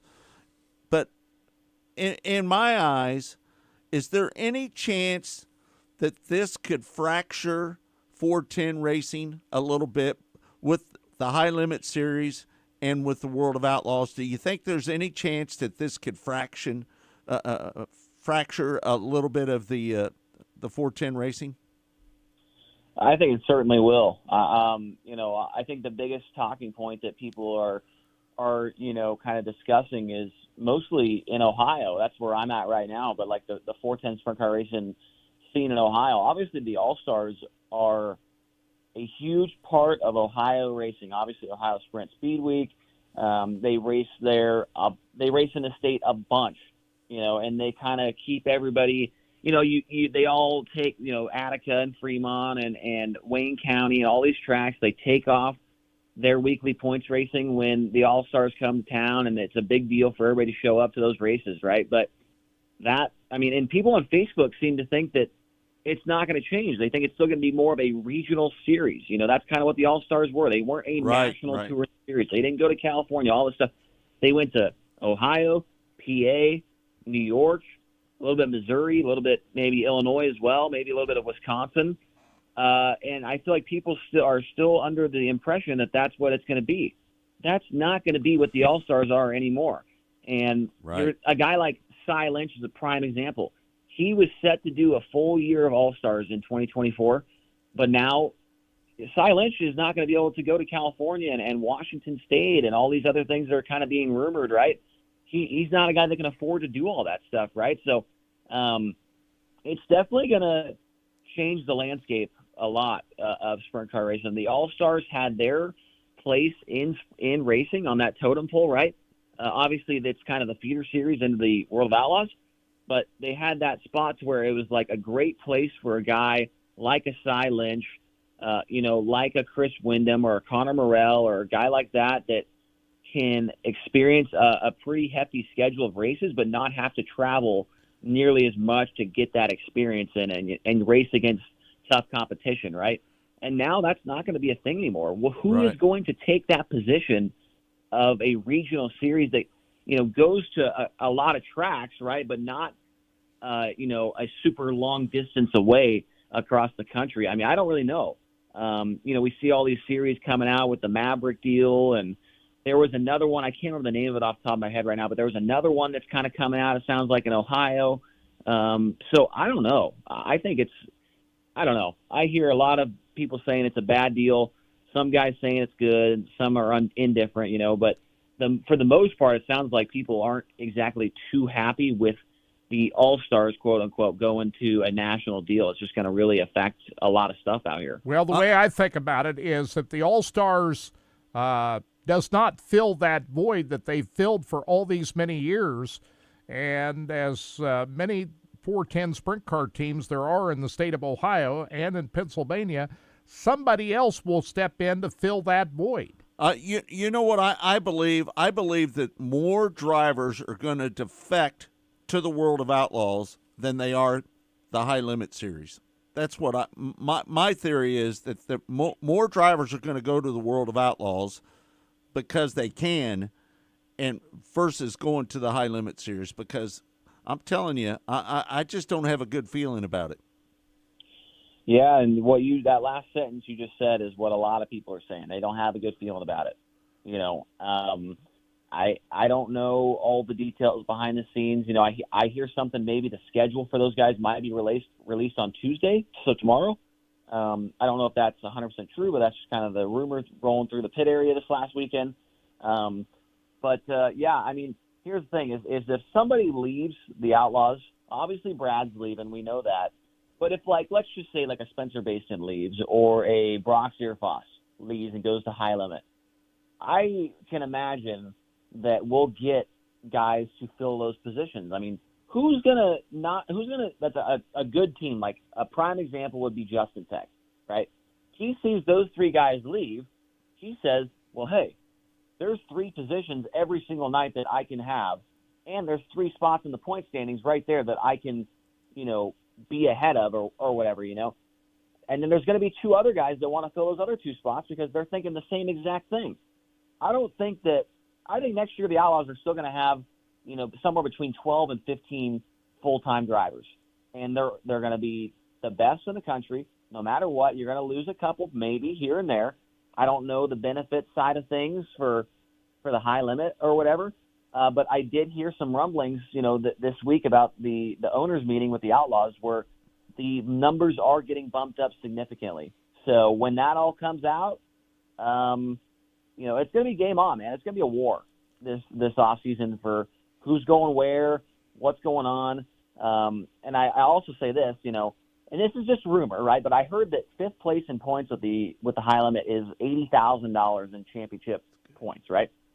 Now, 10th place, we went to the banquet last night, 10th place in points with the Outlaws, I want to say was just under like $90,000 for 10th. And that was Brock Zierfoss. Brock Zierfoss finished 10th in points, didn't have a win, and had less than 10 top 5s, and was able to get a $90,000 check for running 10th. If he leaves, you know there's going to be some guys that are trying to swoop in and cash in a check for that next year. All right, that was episode 287. You can catch the full-length interview on any place that you can find your favorite podcast. We're everywhere, aren't we, Kirk? You know, Chase Rodman brought up a good point right there at the end of that interview there. You're thinking about the point fund money and the tow money. You compare what the World of Outlaws are doing and what High Limits is putting up. We already know that the World of Outlaws tow money is going to be twice as much as what it was this year. And the point fund money, he said Brock Zierfoss got $90,000 at the banquet last week.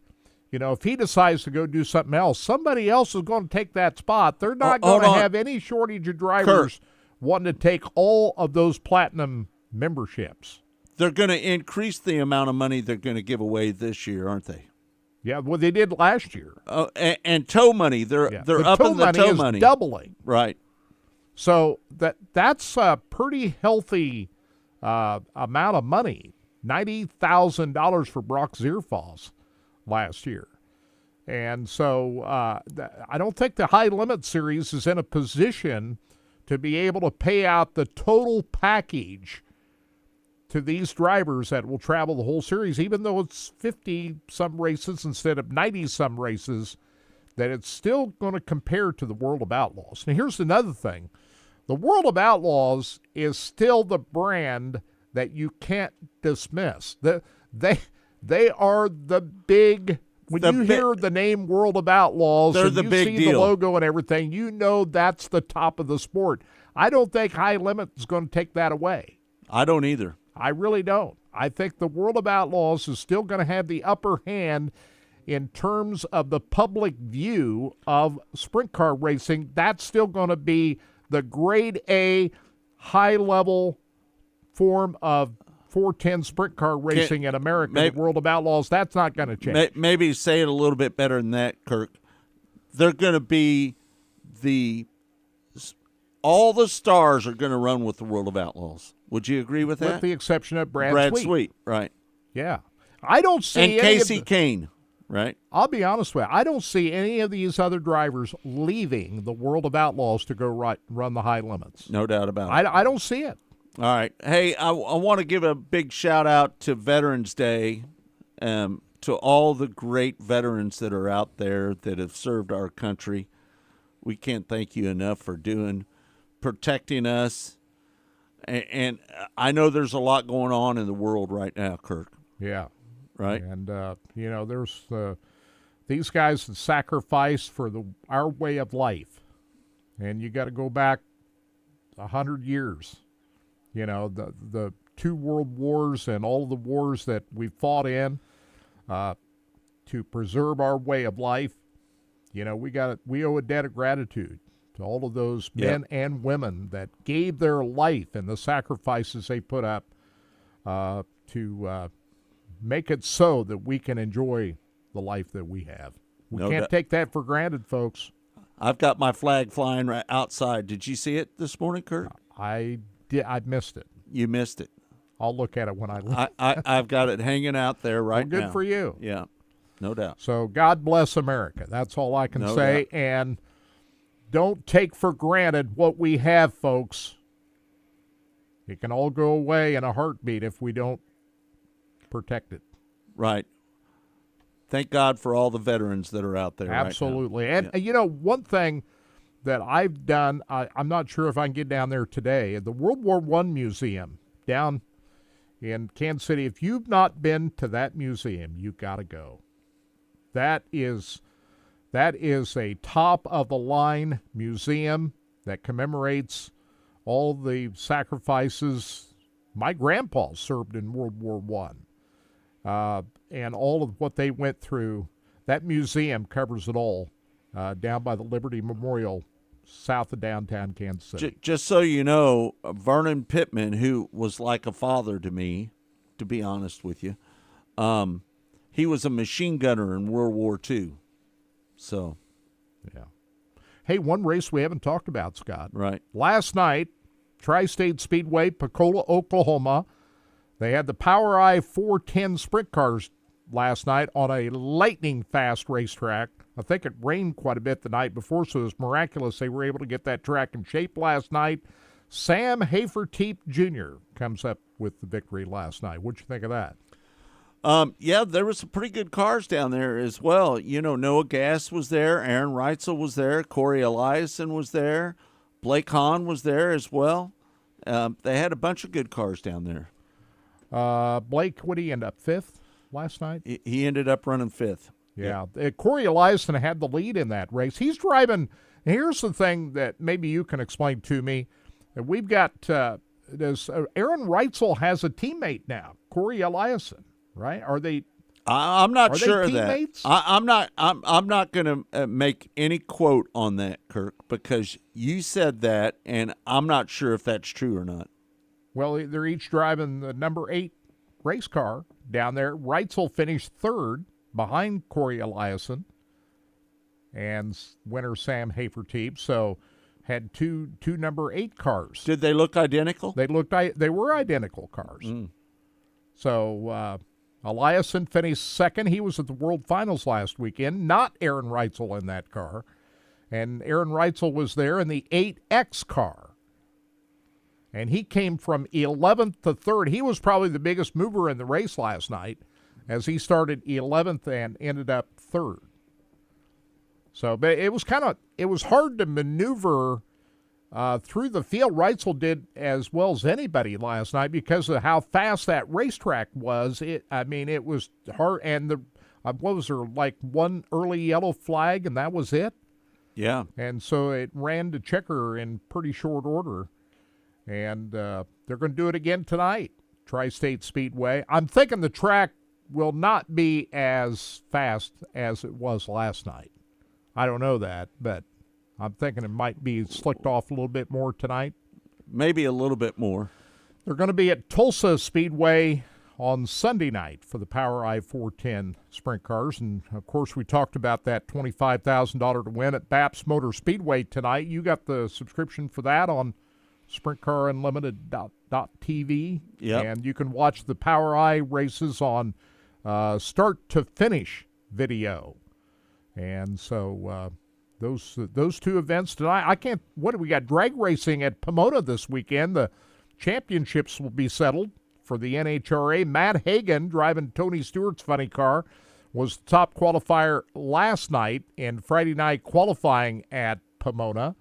And so Steve Torrance in Top Fuel, Greg Anderson in Pro Stock, and Gage Herrera in Pro Stock Motorcycle were the other top qualifiers in the Friday night qualifying. But it looks to me like Erica Enders in Pro Stock and Gage Herrera in Pro Stock Motorcycle have pretty much wrapped up their championships. But the question is, who's going to win Top Fuel? I think it might be Steve Torrance that'll pull that off, and I'm betting Matt Hagan gets it done. Robert Height is still there. He won the last race at Las Vegas, but I'm thinking Matt Hagan will win his third championship. So we'll watch that on FS1 tomorrow. So that's about all the racing we got going on this weekend, right? Yep. What else is happening? I'm just going to watch a little dirt track racing at Baps and down at the POWRi race that they're having down there. Where's that at? Pensacola. At Tri-State Speedway, Pensacola, Oklahoma. And this is a pet peeve of mine. I hate it when there's the same name on multiple racetracks. Tri-State Speedway, we think of out in Hobstead, Indiana. There's also Tri-State Speedway at Pensacola, Oklahoma. Right. So Pensacola, Oklahoma is where it's at tonight. And Electric City Speedway as well. Right. And we got the midgets starting up next week. They're out on the West Coast, and some big-time midget races coming up, including Turkey Night here in a couple of weeks. But what are they at? Bakersfield and Placerville coming up here over the next week. Yep, no doubt about it. All right, thanks, everybody, for tuning in to Track Talk here. It's all been brought to you by Rod End Supply, featuring the POWRi Midwest Lightning Sprints. And we can't thank Bob Douglas enough for being a great supporter of the Racing Boys. He's been around since the beginning. Since the very first day that Racing Boys went on the air, Bob Douglas has been a supporter of the Racing Boys, hasn't he? Yeah. Yeah. He's a great guy, and been with us from the beginning, and Kansas City-based business. That's what we love about it, too. Yep, So, no doubt about it. Todd, what are you doing this weekend? No Chiefs to watch this weekend. No Chiefs. So How about that? Monday Night Football next week. We get to have a little break and watch everybody and not have to sweat anything, right? Right, no doubt about Who it. do they play on Monday night a week from Monday? Philadelphia. Oh, that's a big Super game. Bowl rematch. Super Bowl rematch. Yep. Brother versus brother. So they even get one extra day after the bye week. Absolutely. One to more get ready week. for that. They'll be well rested by that time, right? Monday Night Football. Second half of the season starts this week. So Yeah. Here we go. All right, Todd. Thanks for everything you do for us, buddy. Appreciate you. I appreciate you guys. Yep. All right. Thanks to Todd Surprise for doing such a great job with the production of this show. He builds all the graphics. He does everything. All those little graphics that you see on here, Todd Surprise makes each and every one of those, man. And we can't thank him enough for all the hard work that he does for us here on Track Talk and Mostly Motorsports. So for Kirk Elliott, I'm Scott Traylor saying thanks for joining us. We'll see you next week right here on Track Talk.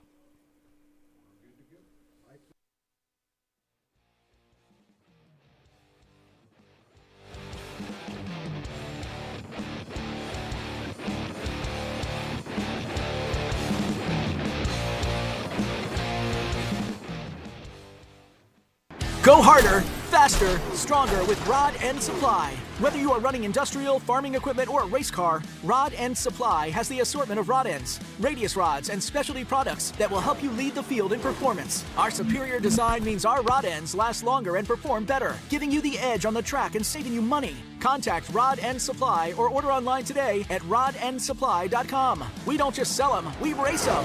rodendsupply.com. Serving the racing community for over 30 years.